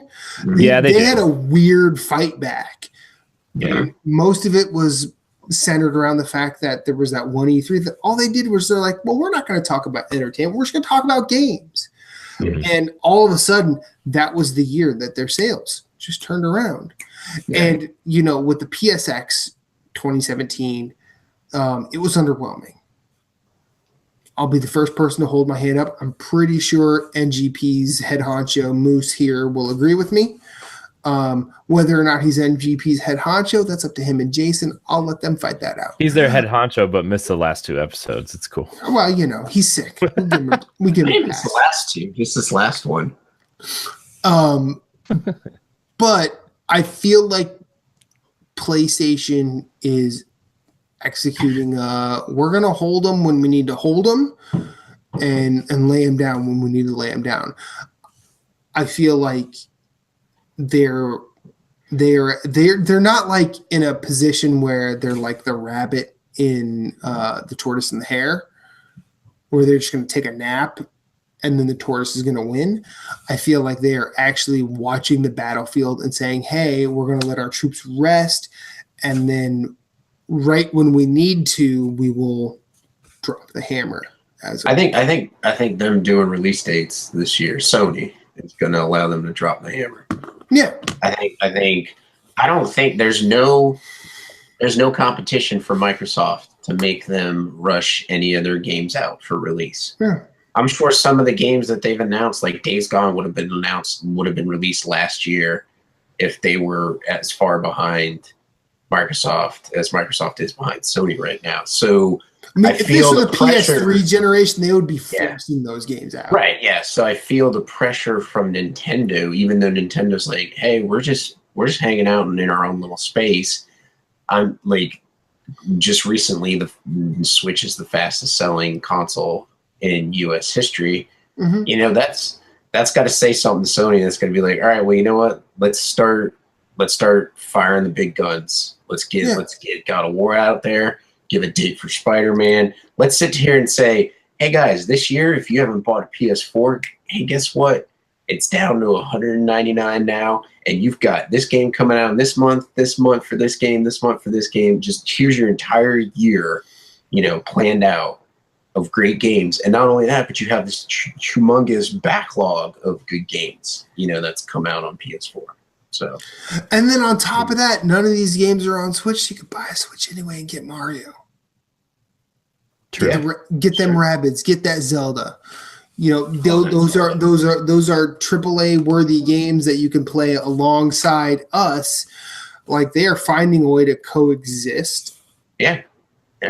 And I feel, and there's something I've been saying for a few years now. Nintendo isn't trying to be the next Coke or Pepsi of video game consoles. They're trying to be Snapple in the 90s. They're going to have that lady in those ads saying, hi from Snapple. We want to be number 3. Yeah. Where's the useless fact inside the box then? The useless fact is the fact that Virtual Console isn't out yet. And maybe when Nintendo when Nintendo has a quiet period, they're going to drop GameCube Virtual Console all over your face, and I can play Eternal Darks again, and I will be happy. Fair enough. Or maybe I could play, Luigi's Mansion again. That'd be cool. Maybe we'll get Soul Calibur. I don't want Soul Calibur because I'm not Dan Reichert of Giant Bomb. Oh my gosh! Okay, yeah, you're right. Well, should we move on to the next question? Yeah, please. Yeah. Okay. Let me. Come on, phone. I like when you work on me. Okay. Our next question. Yeah, dude. Yeah. Sam Hall asks, do you think we're getting too many games these days? How do you think this will affect the industry in the long run? Also, where have the Connery impressions been? That's up to Corey. That last part.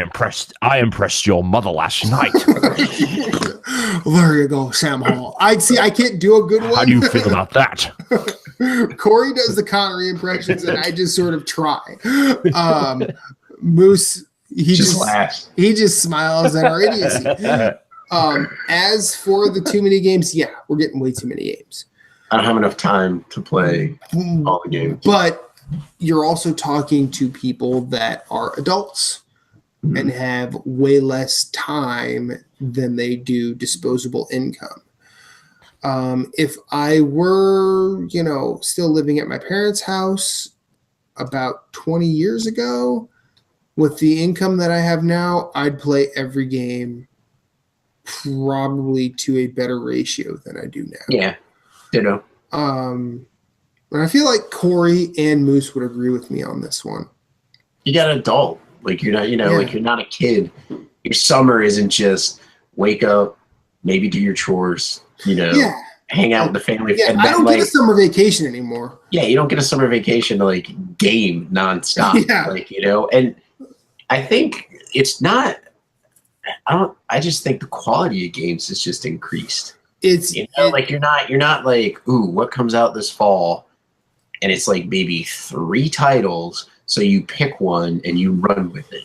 Now it's like you look at the fall and you're like, holy shit, there's like 5 or 6 shooters. There's 3 or 4 RPGs. There's 5 or 6 action games. There's, all three Nintendo, Sony, and Microsoft all have a first-party IP coming out. So it's just like, what are you going to invest your time in, And then that helps create your backlog. So your backlog just keeps growing and growing and growing. And then you also are like, okay, well, like Matt and I like to support indies. So it's like, I'll buy a game because I love indies and I love the fact that, the studio is doing a good job. And if they don't get support, then they're not going to make more games. And so it's like, all right, well, I'll buy that game. I hope I can play it. And if I don't get to play it, then you know what? I help keep them alive. You know what I'm saying? So it's just. And Moose, you and I both operate on that same principle. Yeah. We do. We have a thing that we do. I'm not going to really go into it because we're addicts. Because consequences. But there are a lot of times where Moose's and my taste overlap, and we're both. I'd say 80% of the time. Yeah, like it's crazy. Yeah, it's like you're my gaming soulmate. Yeah. But we will look at a lot of the same games, and like I can look at a game and probably know whether or not Moose would even be interested. Maybe he won't like it, but I can tell you at least whether or not he'll follow up based on what I'm saying about it. And I feel like he's the same way. Like he and I both have similar hard-ons for Chasm and Death's Gambit. When Moose first told me that, like about those games, I didn't have to look at them for 2 weeks to know I was interested. Like I knew like if Moose liked them, I'll probably. Then I look at them like, oh my god, why aren't these games out? And then as I said on I think our last show, I'm like, those games should just be done. Just put them out. Like, and that's flippant because they could have bugs. They could have stuff that really shouldn't be put out. And let them do what they do. Yeah. But the point is, we want those games out. And I think Moose and I are the first people that will shun a AAA release for 2 or 3 indie releases. Yes. That. Yes. I mean, I did that this year too, starting to do it this year, but at the end of last year, like I bought Earth Atlantis because you guys were talking about it, and I actually really like that game. That's another game I've been playing that I haven't. I was going to say, are you enjoying it more now that I am. Yes. Now that I understand what the game is, yes, I. Yeah, that's. We had that conversation before, so yeah. Where you were like, I don't know what's going on, and we're like, you're like, I don't get this. It's not really Metroidvania, but it kind of is. But it's like Dark Souls. But yeah. Anyways, so that's good. Mighty Gunvor, Bowls, Mutant Muds collection, like those games, I think those are known quantities in a way. I know, but like I rebought Mutant Muds because I got the first one on 3DS and I didn't play it because it was on 3DS. Right. And I was like, well, I like this game, but the 3DS, man. So I bought the collection. I was like, you know what? Now that it's on Switch, I'll be playing it. Mm-hmm. And then, the end is nigh. Obviously, I bought because you guys were talking about it. And I know that team is a kind of in the upper echelon of indie developers too. But yeah, they really are. My point is, I'm exploring more outside my wheelhouse in terms of indies. So, yay! Yeah. So, Right. yeah. Yeah, there are too many games. There There are too many Yes. games. There are, but like And you have to pick and choose. Like I had to And give up there's Persona too many- 5 last year. So Yeah, too many games per platform. Like, just Switch alone has too many games Yeah. to pick from. Well, I It's mean, like, Moose was mentioning like platforms, and like just think when Moose and I were kids, because Corey basically still is one. We were paying attention to one platform. Now, unfortunately for us, we didn't know that there were other platforms available. Like we might have been aware of, like Moose was a Sega kid, right? Mhm. Now, I was a Super Nintendo kid. I knew Sega kids existed. I didn't have a problem with them, but I spent more time bringing them to my house so we could play, Super Nintendo games. And when I went to their games, when I went to their house, I learned about Golden Axe. I learned about, Altered Beast. I learned about Sonic. I learned about all these games that I just wasn't getting on my platform. But there were other platforms outside of that, like Amiga and Commodore 64, that we just had no sphere of reference towards. And those console computer hybrids, or whatever you want to call them, are still revered today because of the IP they brought forth. Now, a lot of those IP were ported to other 16 and even 8-bit systems.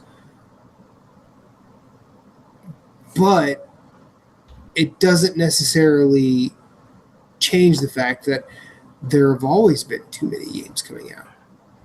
Yeah. You've never been able to play everything, and anybody who has, Probably filthy rich. They were either filthy rich and had plenty of time to play everything to completion, or they were filthy rich and had plenty of time to play everything in time to be part of a conversation, so they couldn't play very long. But my recommendation in times like these is to play. Let's play what you want. Let's just say you have the income that you can go out and buy 10 new games every release week. Good for you. I support you in doing that. But let me tell you this. Only play the ones you want to continue. You will play significantly less than 10 games every release week because you don't have time. Yeah, just don't have time. And my game of the year list 2017, did I beat and finish all those games? No. I'm still playing. I'm playing Neo. I'm replaying Neo to acquaint myself with it so I can beat and hopefully platinum that game. I did not play everything in Nier Automata. I did not finish The End Is Nigh because that came out 2 weeks before my list. I did enough in my particular opinion about how I play games to get what I needed from those games to understand what they were. And what those games were the top 20 and everything else in 2017 that I might have played, with the exception of Orc Slayer, because Orc Slayer fucking sucks, bar none. Everything else just didn't make the 20. Doesn't mean it was bad. Doesn't mean it was good. Doesn't mean it couldn't possibly be one of my favorites. But everything I played in 2017 was a phenomenal game. There were a lot of phenomenal games that came out. Gravity Rush 2, which I wish I would have played more, but I friggin' forgot about that. But there are plenty of games that came out in 2017 that I should have played and been on my radar, and I couldn't just because that's life. Except for Orc Slayer. Orc Slayer fucking sucked. Yeah, don't play that game. Don't play Orc Slayer. Unless you want a platinum. And I did that, and I regret every moment of it. It's the only platinum I regret. I feel dirty about it. It's bad. It's real bad. Moose, you finished, right? What? Too many games? Yeah. Corey, anything to add? Nope. All right, next question. Yep. Greg Osterman asks, how do you guys keep up with the latest games, and how do you fit your backlog in with them? Parentheses. Recently found you all while searching for Nintendo podcasts to listen to when I got my Switch for Christmas for my fiance. I had been making my way through the older episodes. I'm glad I can listen to most of them without feeling out of date. Keep it up, guys. Thanks, Greg. We will keep it up. We will. I think that's why, Matt and I originally started the show, right? It was because we don't trying to stay up to date is fucking exhausting. It is. Yeah. It is exhausting. I apologize to Deshaun's daughter if she's watching, but it is mind-numbingly. It drives you crazy. Mm-hmm. Mm-hmm. 2017 is a perfect example because that was a banner year for games. You hear about Gravity Rush 2, and then it's 2 weeks from Horizon. Yeah, which is pick. Which is I think is a week after Zelda or a week before Zelda. It was a week before Zelda. Actually, it was 3 days before Zelda. So we have that to contend with, and those are two of the games of the year by a distance. But then you also have games like The Surge, which is a better version of the Souls games from the developer who developed Lords of the Fallen. Mm-hmm. You get the Switch coming out, which, Moose and I are both guilty of throwing a ton of side eye at that system. Oh yeah. We are both guilty, but then I played Breath of the Wild on Wii U and I was like, all right, when I get a Switch, I'll play this again. Then I got a Switch, I got Mario and Rabbids, and all of a sudden I'm like, oh, wait a minute. This is great. This is something I didn't expect. This shouldn't be this good. Why am I smiling like this? I don't know.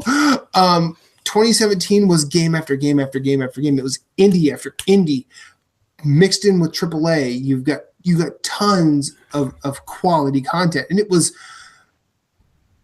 seizure inducing to try and keep up with. And what you really need to do, in my opinion, is just make a list.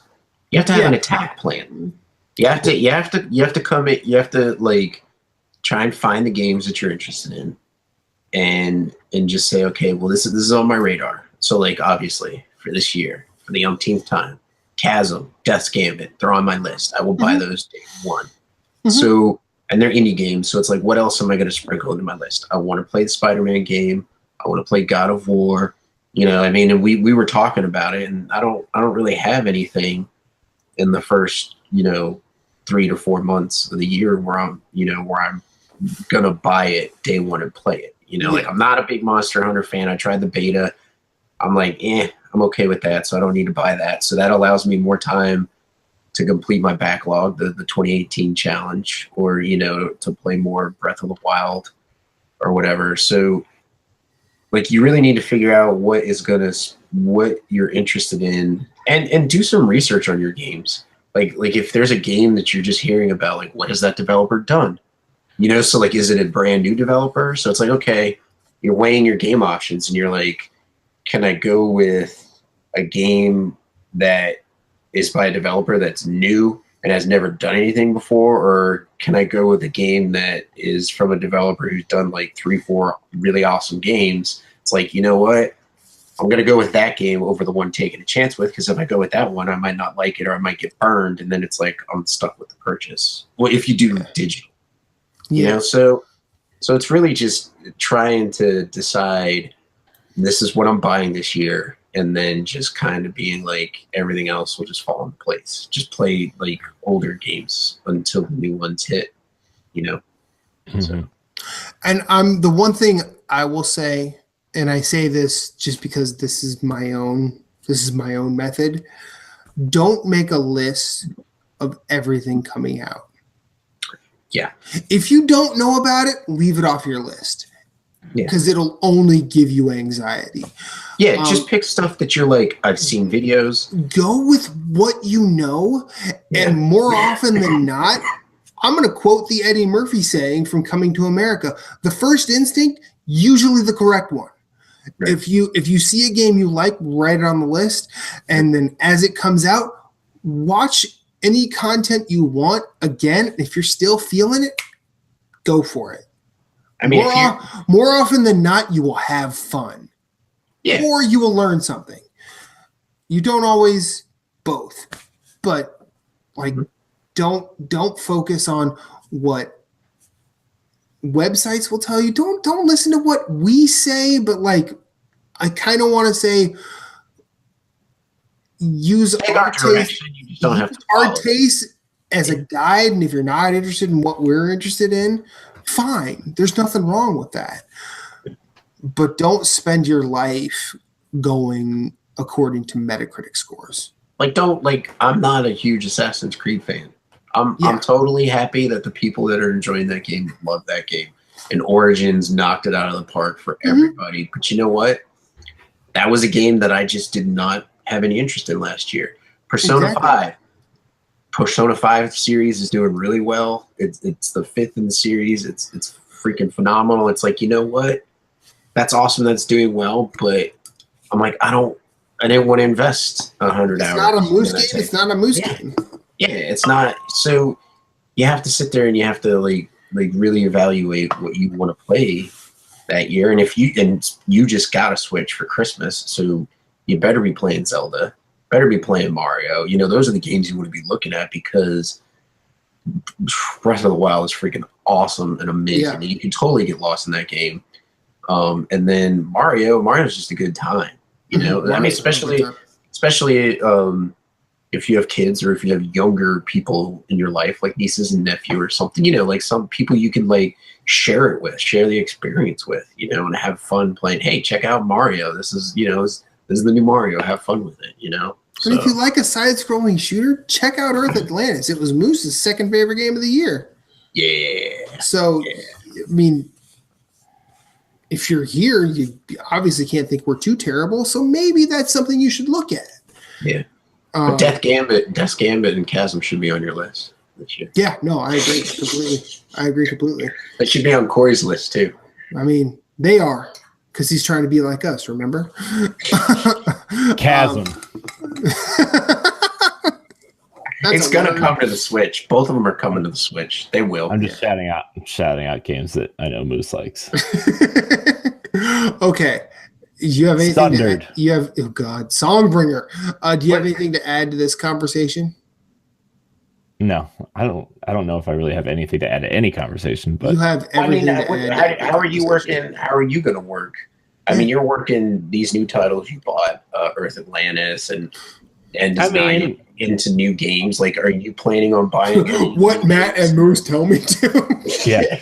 2018 is all about what Moose and Matt tell me to play. Are you planning on buying anything in the first 2 or 3 months? Or are you just I'm gonna get Bayonetta 1 and 2 when they come out. I have Bayonetta 2 for Wii U, but I didn't really play it because of the way the Pro Controller was. I played that on the gamepad. It was a good time.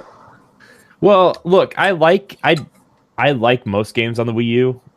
With the joysticks at the top of the controller, instead of whatever. But it was good for New Super Mario Brothers, Donkey Kong Country, even Mario 3D World and stuff. But I don't know, for some reason when I'm playing a game like Bayonetta or DMC, I need I don't know, it just feels weird. I don't know if I just don't like it. I didn't feel like third party worked well with the Pro Controller. I only tried it with a few games. I tried it with Wonderful 101 and I tried it. What else did I try it with? I first booted up Mario Maker with the Pro Controller, and I learned real quick that was a bad idea.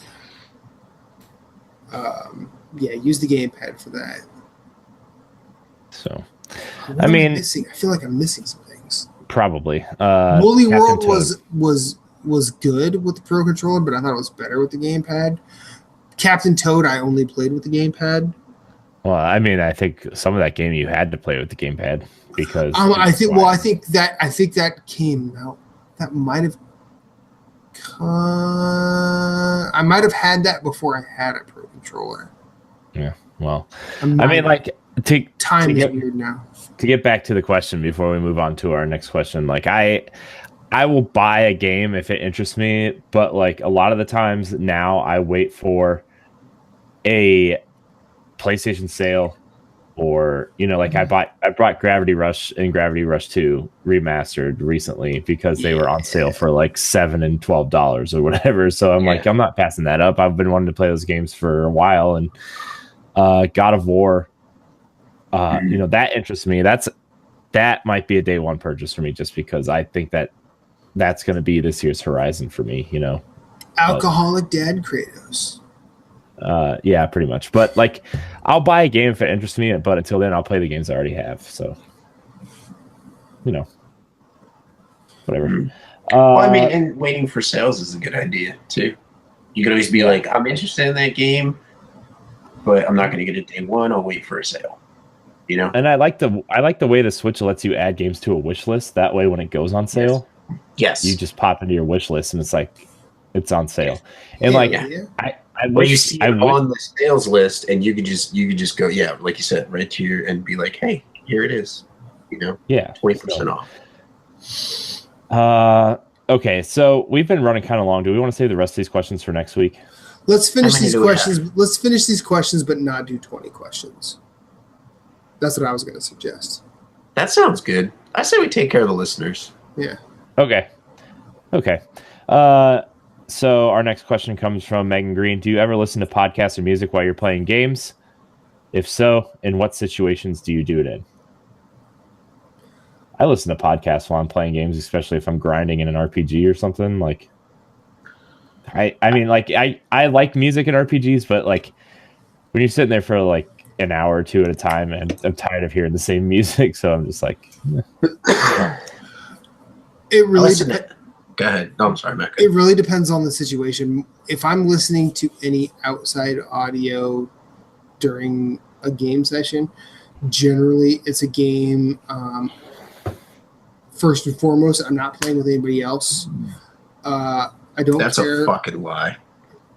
What do you mean? You're always listening to music when we were playing Bloodborne. Yeah, I know, but that was just to annoy you guys.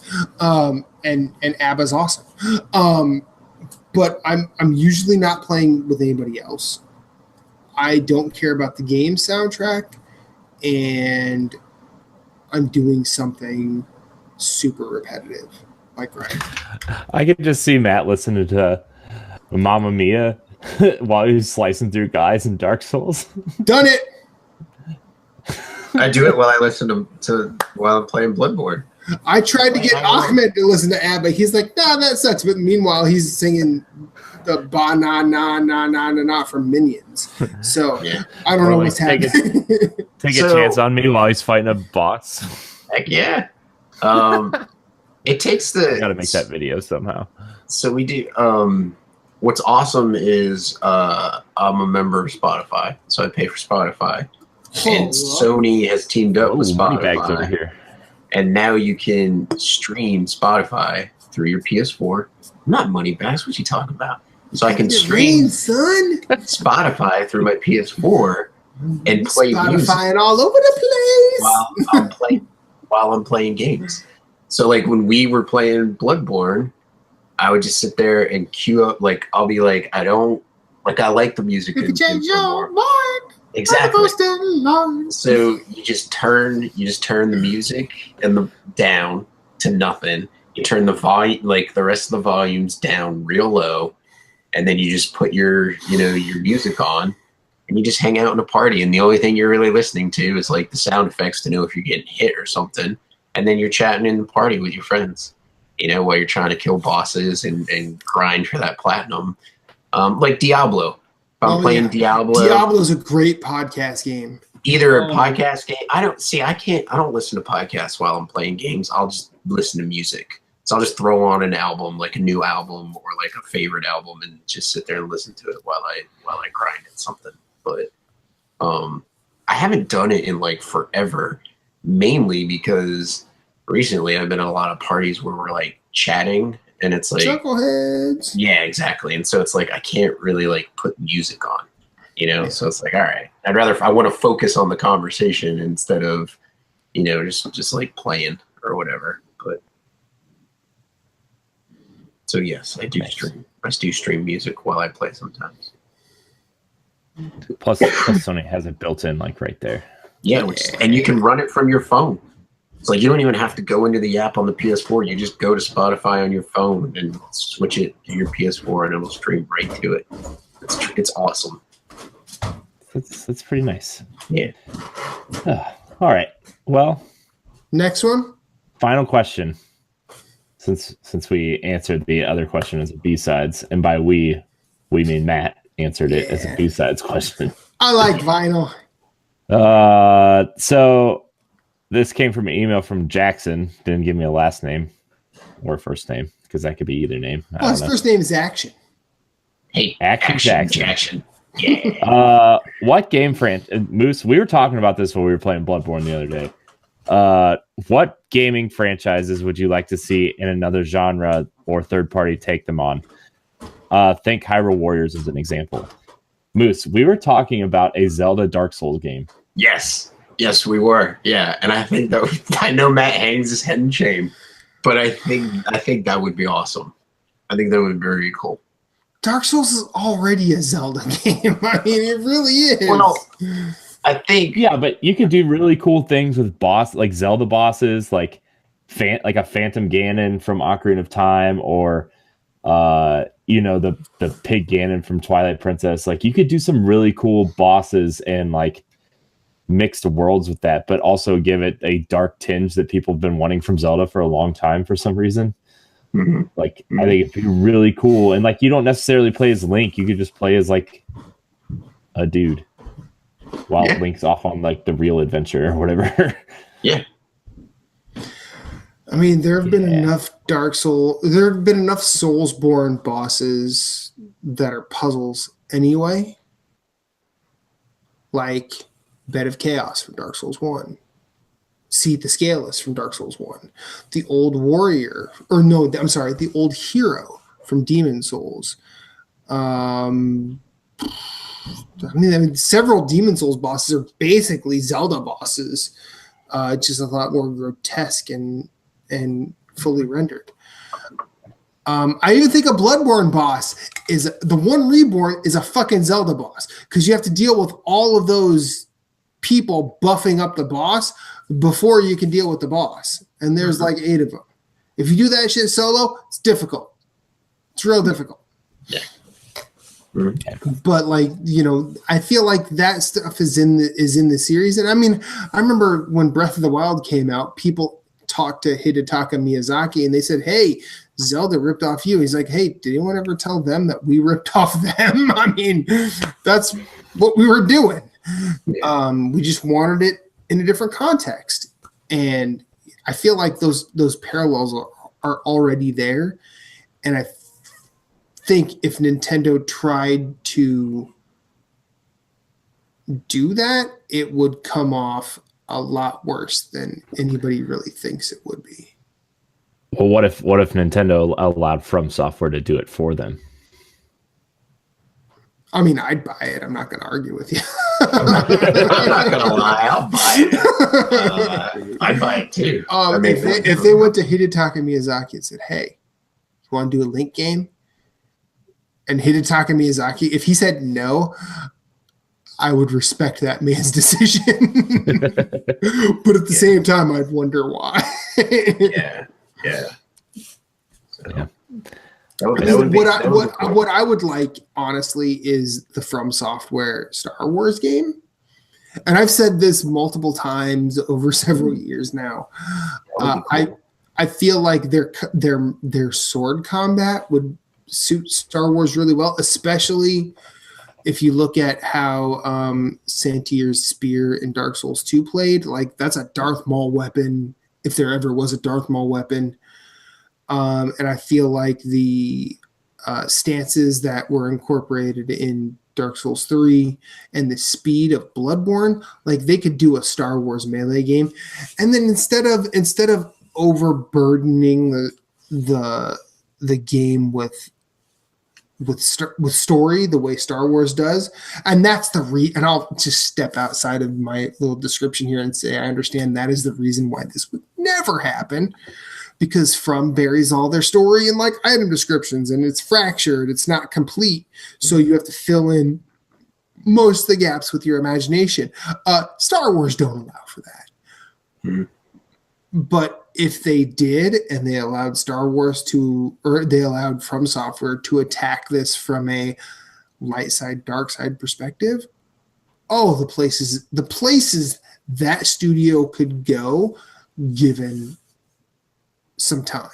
Yeah, I mean, to be fair, they would go some places. Like, I know, like, Dark Souls and stuff places lore in the items and stuff, but if you took it to Star Wars, like, people know the lore pretty much, like, already, you know, and they wouldn't really have to worry about telling a story because people already know what Star Wars is. You could just go to cool places and really, like, attack it that way. But, Corey, I pose to you the question, who says From Software would want to tell a story that's already happened within the universe? Well, it doesn't have to be, but people know what lightsabers are. They know what kyber crystals are. They know what Millennium Falcon or a speeder or something is. Like, they know what items are in the Star Wars universe. Like, they don't have to tell something that's happening in this, you know, saga of movies that we've seen already. Like, they could tell something similar. Like, you look at Knights of the Republic, it had a lot of items and stuff that we recognize. It just gave us new locations and characters, and like, yeah, it told a story, but like, it was still like it was still Star Wars, but in a different time and place, you know? Right, but I feel like From Software would attack it without the Millennium Falcon, without speeders, maybe with Ewoks. Maybe what if they just pick? What if they just pick somebody that you're working up from like salt mines or some shit? Well, and I feel like that's what they would do. They would do like this. They would do like the Elder Scrolls thing, where you begin in some sort of and you basically are the chosen one to bring balance to the Force from whichever side of it you choose to bring balance. If you go dark, the person you fight at the end is probably Yoda or something. Yeah. Or if you go light, the person you fight at the end is probably Darth Vader or something like that. I feel like they could play with that in a lot of interesting ways with cool boss fights along the way, as long as you give them the leeway. And I feel like there are too many factors that need to be in place for it to happen, which is why I think it won't. Yeah. Yeah. On a side note, I want that realistic Mario game. How about Elders like Bethesda doing a realistic Pokemon? Give us a Pokemon that's got like high res graphics. You know, I was never into Pokemon just because it looked quote unquote too kiddie for me. Well, I was past that age bracket, I think. I was too, but I always liked that artwork. Yeah, I didn't. I didn't want to invest. There was so much that pulled me away from it. Oh yeah, or there was some good stuff about it, but then you're like, there's not enough to suck me in here. You know. I'll do you one better, Moose. I want Bethesda to do that realistic Mega Man game. Ooh, or maybe CD Projekt Red doing that cyberpunk thing where just this android boy defeats his foe, and you just see him rip whatever that thing is off of him and attach it to himself in like a weird, grotesque way. Feel like it'd be a good time. Definitely a weird take. On the From Software train, since we're on it, Castlevania. From Software doing a really good 2D side-scrolling Castlevania game. But see, why not have Ska Studios do it instead? From Software would do a good 3D one. In fact, they did a good 3D one. They did. It was called Bloodborne. What's that game called? Bloodborne's the best Castlevania game that's not a Castlevania game. Yeah, word. But yeah, Scott Studios would do a really great Castlevania game. They would. I think I hope in the coming years Konami realizes what they have and just puts their IPs up for sale. Just says, we're going to do pachinko machines till the cows come home over here in Asia, and we're just going to sell these IPs so whoever wants to make our video games can still make our video games. So I think that would be cool. Ska doing a Castlevania. For those not familiar, they did Salt and Sanctuary. They did Salt and Sanctuary, and then Dishwasher Dead Samurai, I think, and then Charlie Murder. Yeah. So they're a little known studio, but they did a tremendous job with Salt and Sanctuary. And if you haven't played that on PS4, check it out. It was one of my games of 2016. Yeah, great game. Yeah. Any other ones from you, Corey? I mean, I have a couple more, but I know you guys would just make fun of me, so I'm just not going to say. I'm not going to make fun of you. Come on, what you got? I won't make fun of you. I can't speak for the other. Okay, so there's a little game for 3DS last year that came out called Metroid Prime Federation Force. Yeah. Okay. I think it was a good idea, but on the wrong platform, and Nintendo made it. So in an online loot-based multiplayer shooter, you put it on a console that was not made for shooters with no voice chat. Okay, so what I want to see, and I've talked about this on Pal Block probably for like a year and a half now, probably since that game came out, to be honest with you. I've been talking about this. I want a Metroid Prime Federation Force 2 after Metroid Prime 4, or packaged in with Metroid Prime 4 or whatever, and have it be handled by someone like, Massive, which did The Division, or, you're never going to get Activision and Bungie to do it, but I would like to see a loot-based co-op shooter based in the Metroid universe where you play a group of bounty hunters and you go out and kill, you go on like Destiny style strikes to take down bosses to gain loot, and then you could go in and Ridley could be a raid boss or something. I think a Destiny style loot based game based in the Metroid universe would work, because there's enough lore there, there's enough big bosses there that you could take out. That's really what I think. You know who could do that? I'll bet you Starbreeze could do that. Yeah. They do the Payday games. Yeah, they could do that pretty well. I feel like they could nail that. Yeah. I mean, I don't feel like the Switch is online robust enough. No, it would have to wait till their online functionality was, up to speed with peak Xbox original Xbox Live. But I think it would be cool to have, because everybody's trying to aim for this games as service type thing, and they've done a decent job with Splatoon and a decent job with ARMS in terms of DLC and stuff. And I don't know, man. I thought the Metroid idea was cool. They just put it on the wrong platform. Well, when you described it to me early on in our NGR tenure, and I was like, that does sound pretty awesome. Why didn't they show that? Because it looked like, to me, when they showed that at that E3, it looked like Metroid Federation Force was just a dumb sports thing. That was there was a game mode in there called I forget, Blast Ball or something, and it was just a game mode that you could take your character into and play like a basketball style game. Yeah, and they didn't show any of that other stuff. They completely avoided all the interesting stuff, it seemed like. The other stuff was literally a campaign with replayable missions that were kind of like Destiny style strikes that you could pick up loot and money and stuff to upgrade your suit. The only problem with that game was it wasn't balanced for a single player experience. It was balanced to take online with friends, but there's no way to communicate through the 3DS, so you had to do this big huge workaround. And by that time, you have to get 3 people's friend codes, and you're like, friend codes are dumb, and I just don't want to do this. Right. And actually, it kind of sounds like that game for Vita, Unit 13. Yeah. Yeah. Sounds a lot like that, too. Mm-hmm. Even, Freedom Wars, kind of, a little bit. Maybe online. I feel like the repetitiveness of Freedom Wars is there, but but it's not like there's something I can't put my finger on it, but there's something that doesn't quite jive between Freedom Wars and Federation Force. Yeah. I like where your head's at, though, Moose. But what was your other one, Corey? See, we didn't make fun of you for that one. That was a good one.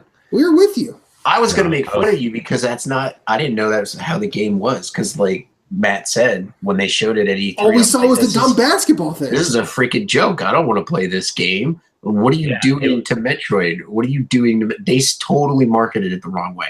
Yeah, so if they really would have. Go ahead. The story was actually really cool. Like the story was like you're this bounty hunter team that goes in and researches the stuff before Samus goes in and blows the place up, and like Samus is giving you missions. You got to get in there quick before she comes and wrecks shit. Yeah, pretty much. But Samus gives you missions. There's an ex-wife joke here I could make. I don't. The military gives you missions. Like it was a really cool concept that it was stuck on a dumb system. Like not that the 3DS was a dumb system, but this game was a dumb fit for that system, and like. I still think the 3DS was a place where Nintendo liked to experiment with a bunch of stuff that will show up in later games. Triforce Heroes was a dumb experiment too. Next Breath of the Wild DLC. I mean, no. What was the other one? I forget what the other one was, but that was like my main one, and I've been clamoring for this game since before like DNA started. I was thinking more along the lines of giving Metroid Prime a competitive multiplayer similar to like Halo or Call of Duty, where like you're upgrading your guns and your blasters and stuff with perks and stuff. But that would be cool. We've gotten so many games of service that do it right and do it in a way that's fun and rewarding, and not just in a PvP sort of sense, but in a co-op kind of experience, so they can totally follow the Warframe model. You know what I mean, and have your forge on your ship where you can find blueprints while you're out on missions, and you can build your items, and then use your items to combine to upgrade to mod your weapons, like you were saying, or make new weapons, and then it could be really cool. And then if they're really smart about it, they do it in a non-intrusive way. Like Warframe is so non-intrusive, and I've said it multiple times, and it's really awesome how they do it. But they don't shove the in-store in your face. You know what I mean? Like it's a game as a service, but people throw money at them because they did a really good job at making the game. Like I throw money at them because I've played it for free, and it's like, this is a really damn good game. And you guys are not assholes about it being free to play, that I want to throw you some money, because I want to thank you for that, Yeah. So yeah, and I feel like Nintendo kind of respects the player's time and money too, in terms of the content they provide for free and the just that kind of stuff. So I mean, I don't think really loot boxes would really be an issue, but they could sell mini expansions that would allow you to download more missions and stuff, and I think a lot of that stuff would be available in game. So yeah, I don't know. We'll see if that ever happens, if it ever happens. But that's the game that I've been kind of like. I would give up Destiny forever if there was a game like that. If they make that happen, make him get rid of Destiny, please. And if they did it, see, the problem with free to play games where they have loot boxes is they take the grind and they make it so much more unbearable just so you give in and buy the stuff. You know what I mean? You don't have to do that grind, but Warframe isn't like that. The grind is fun. Like going to the planets and doing the missions and shooting shit is a lot of fun, and flying around the map is cool.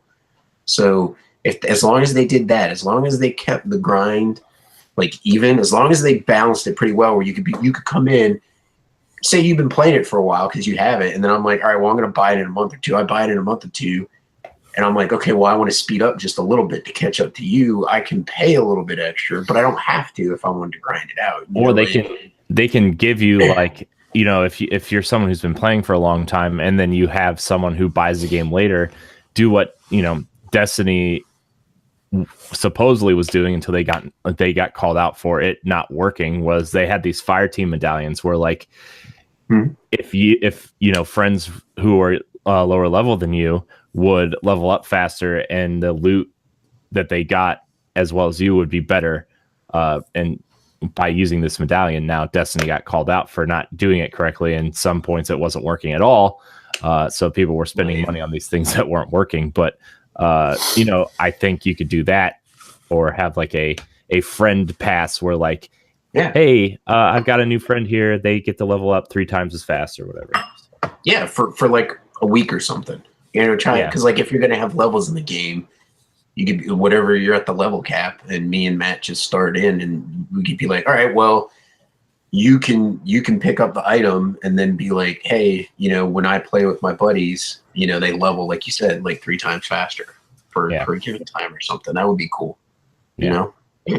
There's a lot of ways to do it where it doesn't have to be intrusive and be like a dick about it, Unlike a bunch of game companies are, but whatever. Yeah. Yeah. We've already talked about microtransactions. I know. We spent like 3 months talking about loot boxes. I know. It's just Matt missed half of it, but I know. Well, here's to another 3 months of talking about loot boxes and microtransactions. No, they ain't going away. He heard that first episode and he was like, I gotta take a break to study for my certification. It was a lie. I have to study for my certification. I don't want to listen to loot box talk. So. But I saw it coming. I'm like, I got X-ray stuff to do. I'm not going to talk about. I gotta get out in front of this.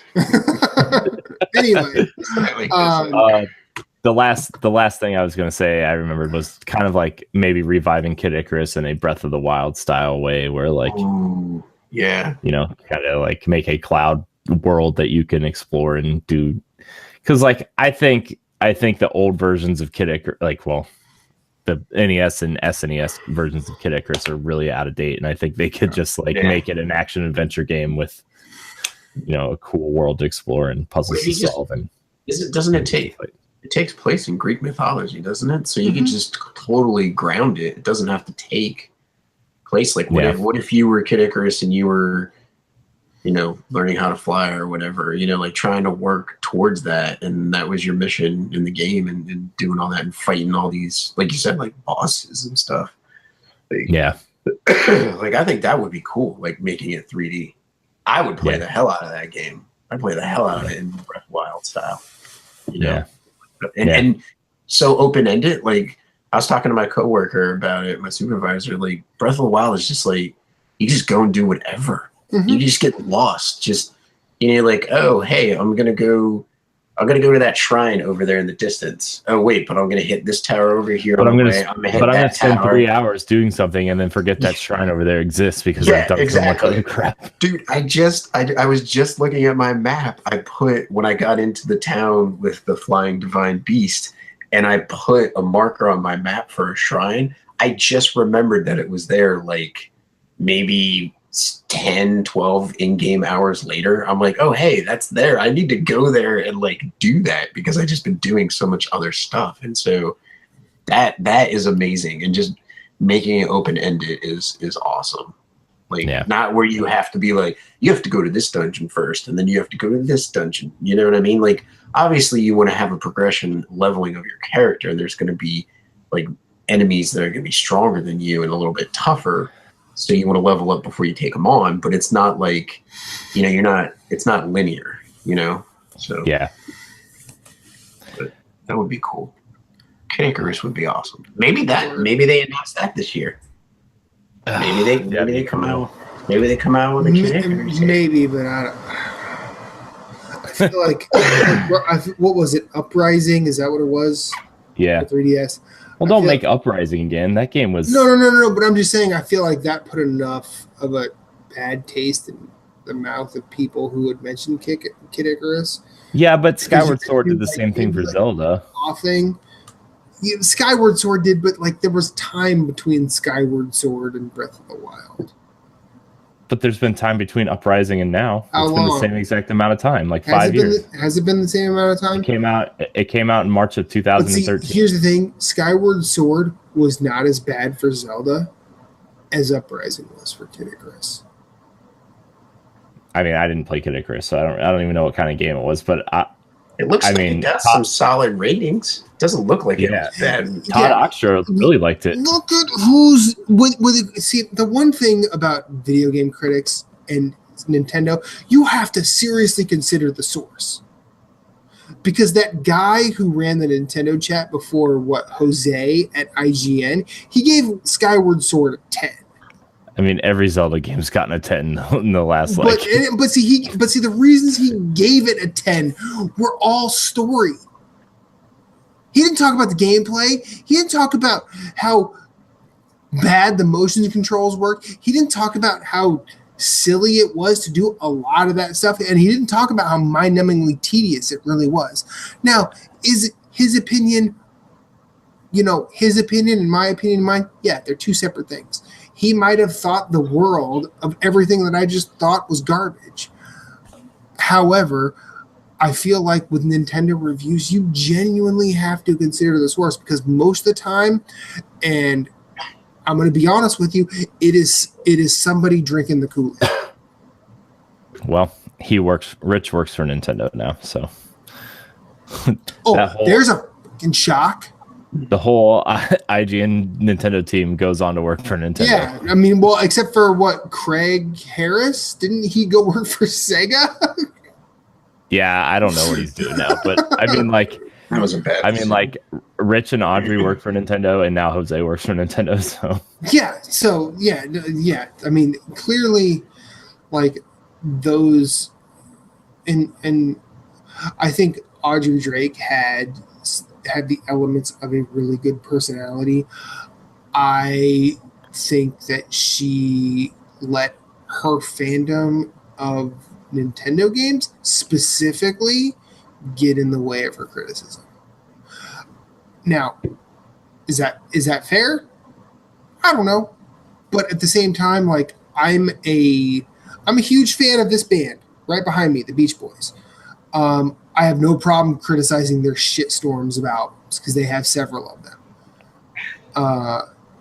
And I feel like she was always willing to give a bad Nintendo game a pass as good. Yeah. Whereas I wouldn't. But that's just me. And then again, she worked for IGN. She got paid to write. I never did. And now she works for Nintendo. And I don't. So someone did something differently than the other. Let's just say that. I think we've had enough tonight. I don't. I want to keep going. Let's keep going. I mean, all right, fine. 2 more hours. I'm just kidding. I'm just kidding. At that point, it's probably going to be my funeral. Just saying. I mean, we'll all be back here next week, so yeah, it'll be fine. This show's going to keep going. We're not ending on episode 78. We got to make it to at least 100 before everybody starts. No, we've had enough. All right, and I'm out. Yeah. 100. See ya. Corey, I quit. No. Okay. No. Anyway, this has been episode 78 of Nerds Gone Rogue Radio. I am Matthew Keel. Moose, where can we find you? You can find me at Sven on PS4, Instagram, and Twitter.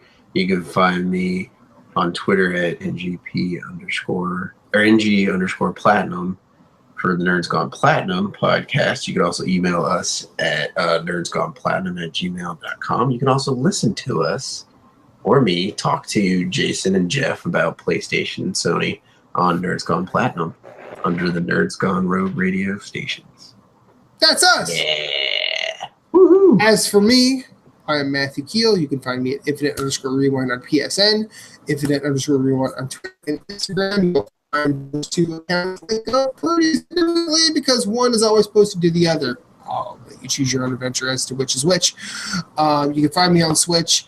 Ask me my friend code outside of this because I'm not going to bring it and say it on the show.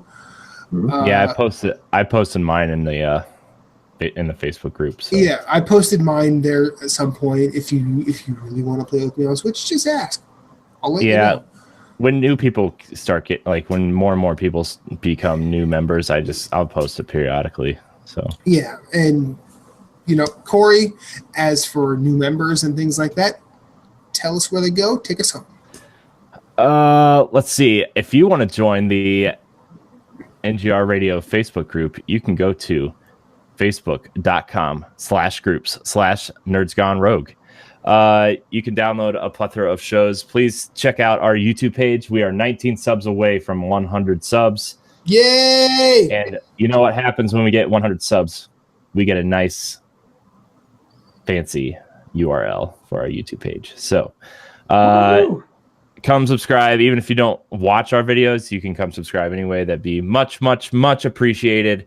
Listen to our family of shows, Arsenal X, which is our Xbox podcast, our Nintendo podcast, Nintendo Power Block, and of course, Nerds Gone Platinum, our PlayStation show. And of course, they're all right. Yeah. A podcast does go up daily at 10 a.m. Every show, 3 weeks in a row, gone up on time. Every show. I'm proud of myself. Yeah. We've been doing little segments for each of the shows too on our YouTube page. On each day at noon, you will find a video for one of each of our shows. So for this show specifically, B-Sides goes up on Thursdays at noon, and then 20 questions. When we do 20 questions, we'll go up as a separate video on Wednesdays at noon. So you can check out season 3. I'm still in last place, but that's okay.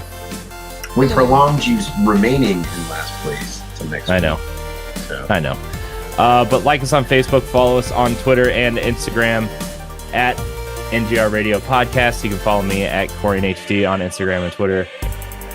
And as always, we love having you here. We're so glad you're here. Thanks for coming. Until next week, we love you. 20 questions. We'll be back next week. We promise. Until then, 8-bit do and out. 8-bit Nana and out. Even better. 8-bit Nana and out. Yeah.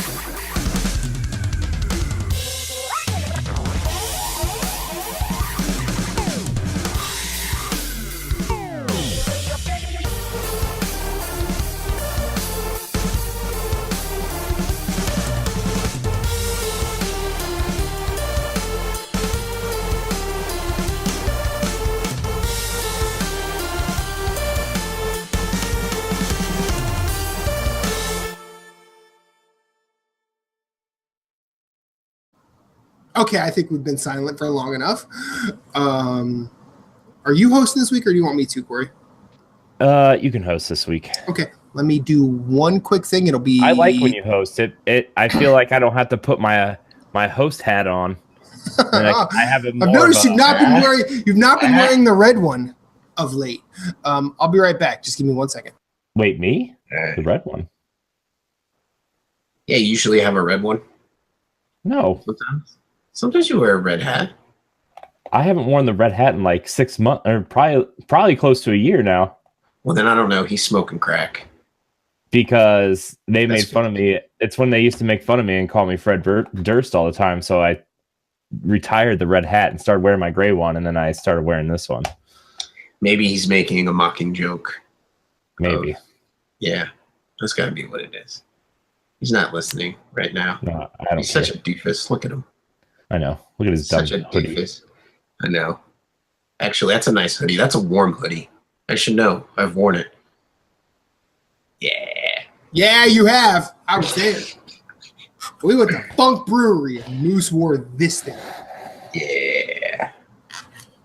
That was a good time. It was a good time. Word to your mother. No. Okay. All right. Ready? Mm-hmm. Now, you said something as I was leaving, Corey. What did you want to say? I haven't worn the red hat for almost a year. I think the last time I wore it was when Fathers of the Grind was on, and I wasn't on that episode till the very end, and I came in, late to that episode, And and then you guys made fun of me for calling me Fred Durst. Yeah, I think Nestor laid into you on the Fred Durst thing, and then I really piled on. Or maybe it was the other way around. I know you're jealous of my Ninja Turtles cassette tape. I mean, I am. I'll be honest with you. I am. Because that's something I should probably have, and I don't. Because back then, I was as in love with the Ninja Turtles as you still are. Hey man, Ninja Turtles are awesome.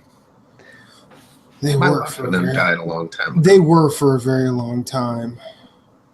They really were. Ow. All right. Yeah. Well, get the fuck out of here. Jesus. Which dog is doing what? It's the cat. The cat's the only one that can get in here with me because we have a baby gate up to keep the dogs from getting at her cat litter and her food. And so she's the only one that, like, the cat's the only one in here with me. So she's having a ball while I'm petting her, and then all of a sudden she starts to claw at me and start to bite me. And I'm like, all right, well, get away. You don't want to be pet anymore. I mean, you're loving it one second, hating it another the next. You know, you're like, just like a fucking woman. But anyways. Yeah. Deshaun Malone wishes we talked more about vinyl. I wish we did too, but at the same time, I also kind of know this is a video game show. Hopefully, Matt. When we have a fireside chat the next time that Corey's not on, we'll talk about vinyl. All right, stay tuned for that, Deshaun. Yeah. And I believe he's the gentleman who said his daughter watches. Cool. I mean, like, I like the fact that you feel the need to share this with your kids because that shows a good parent that wants to bond. I don't know if we help in any way. I mean, that's fine. You know, I'm not going to tell you how to raise your child because I don't have any, and that would be rude.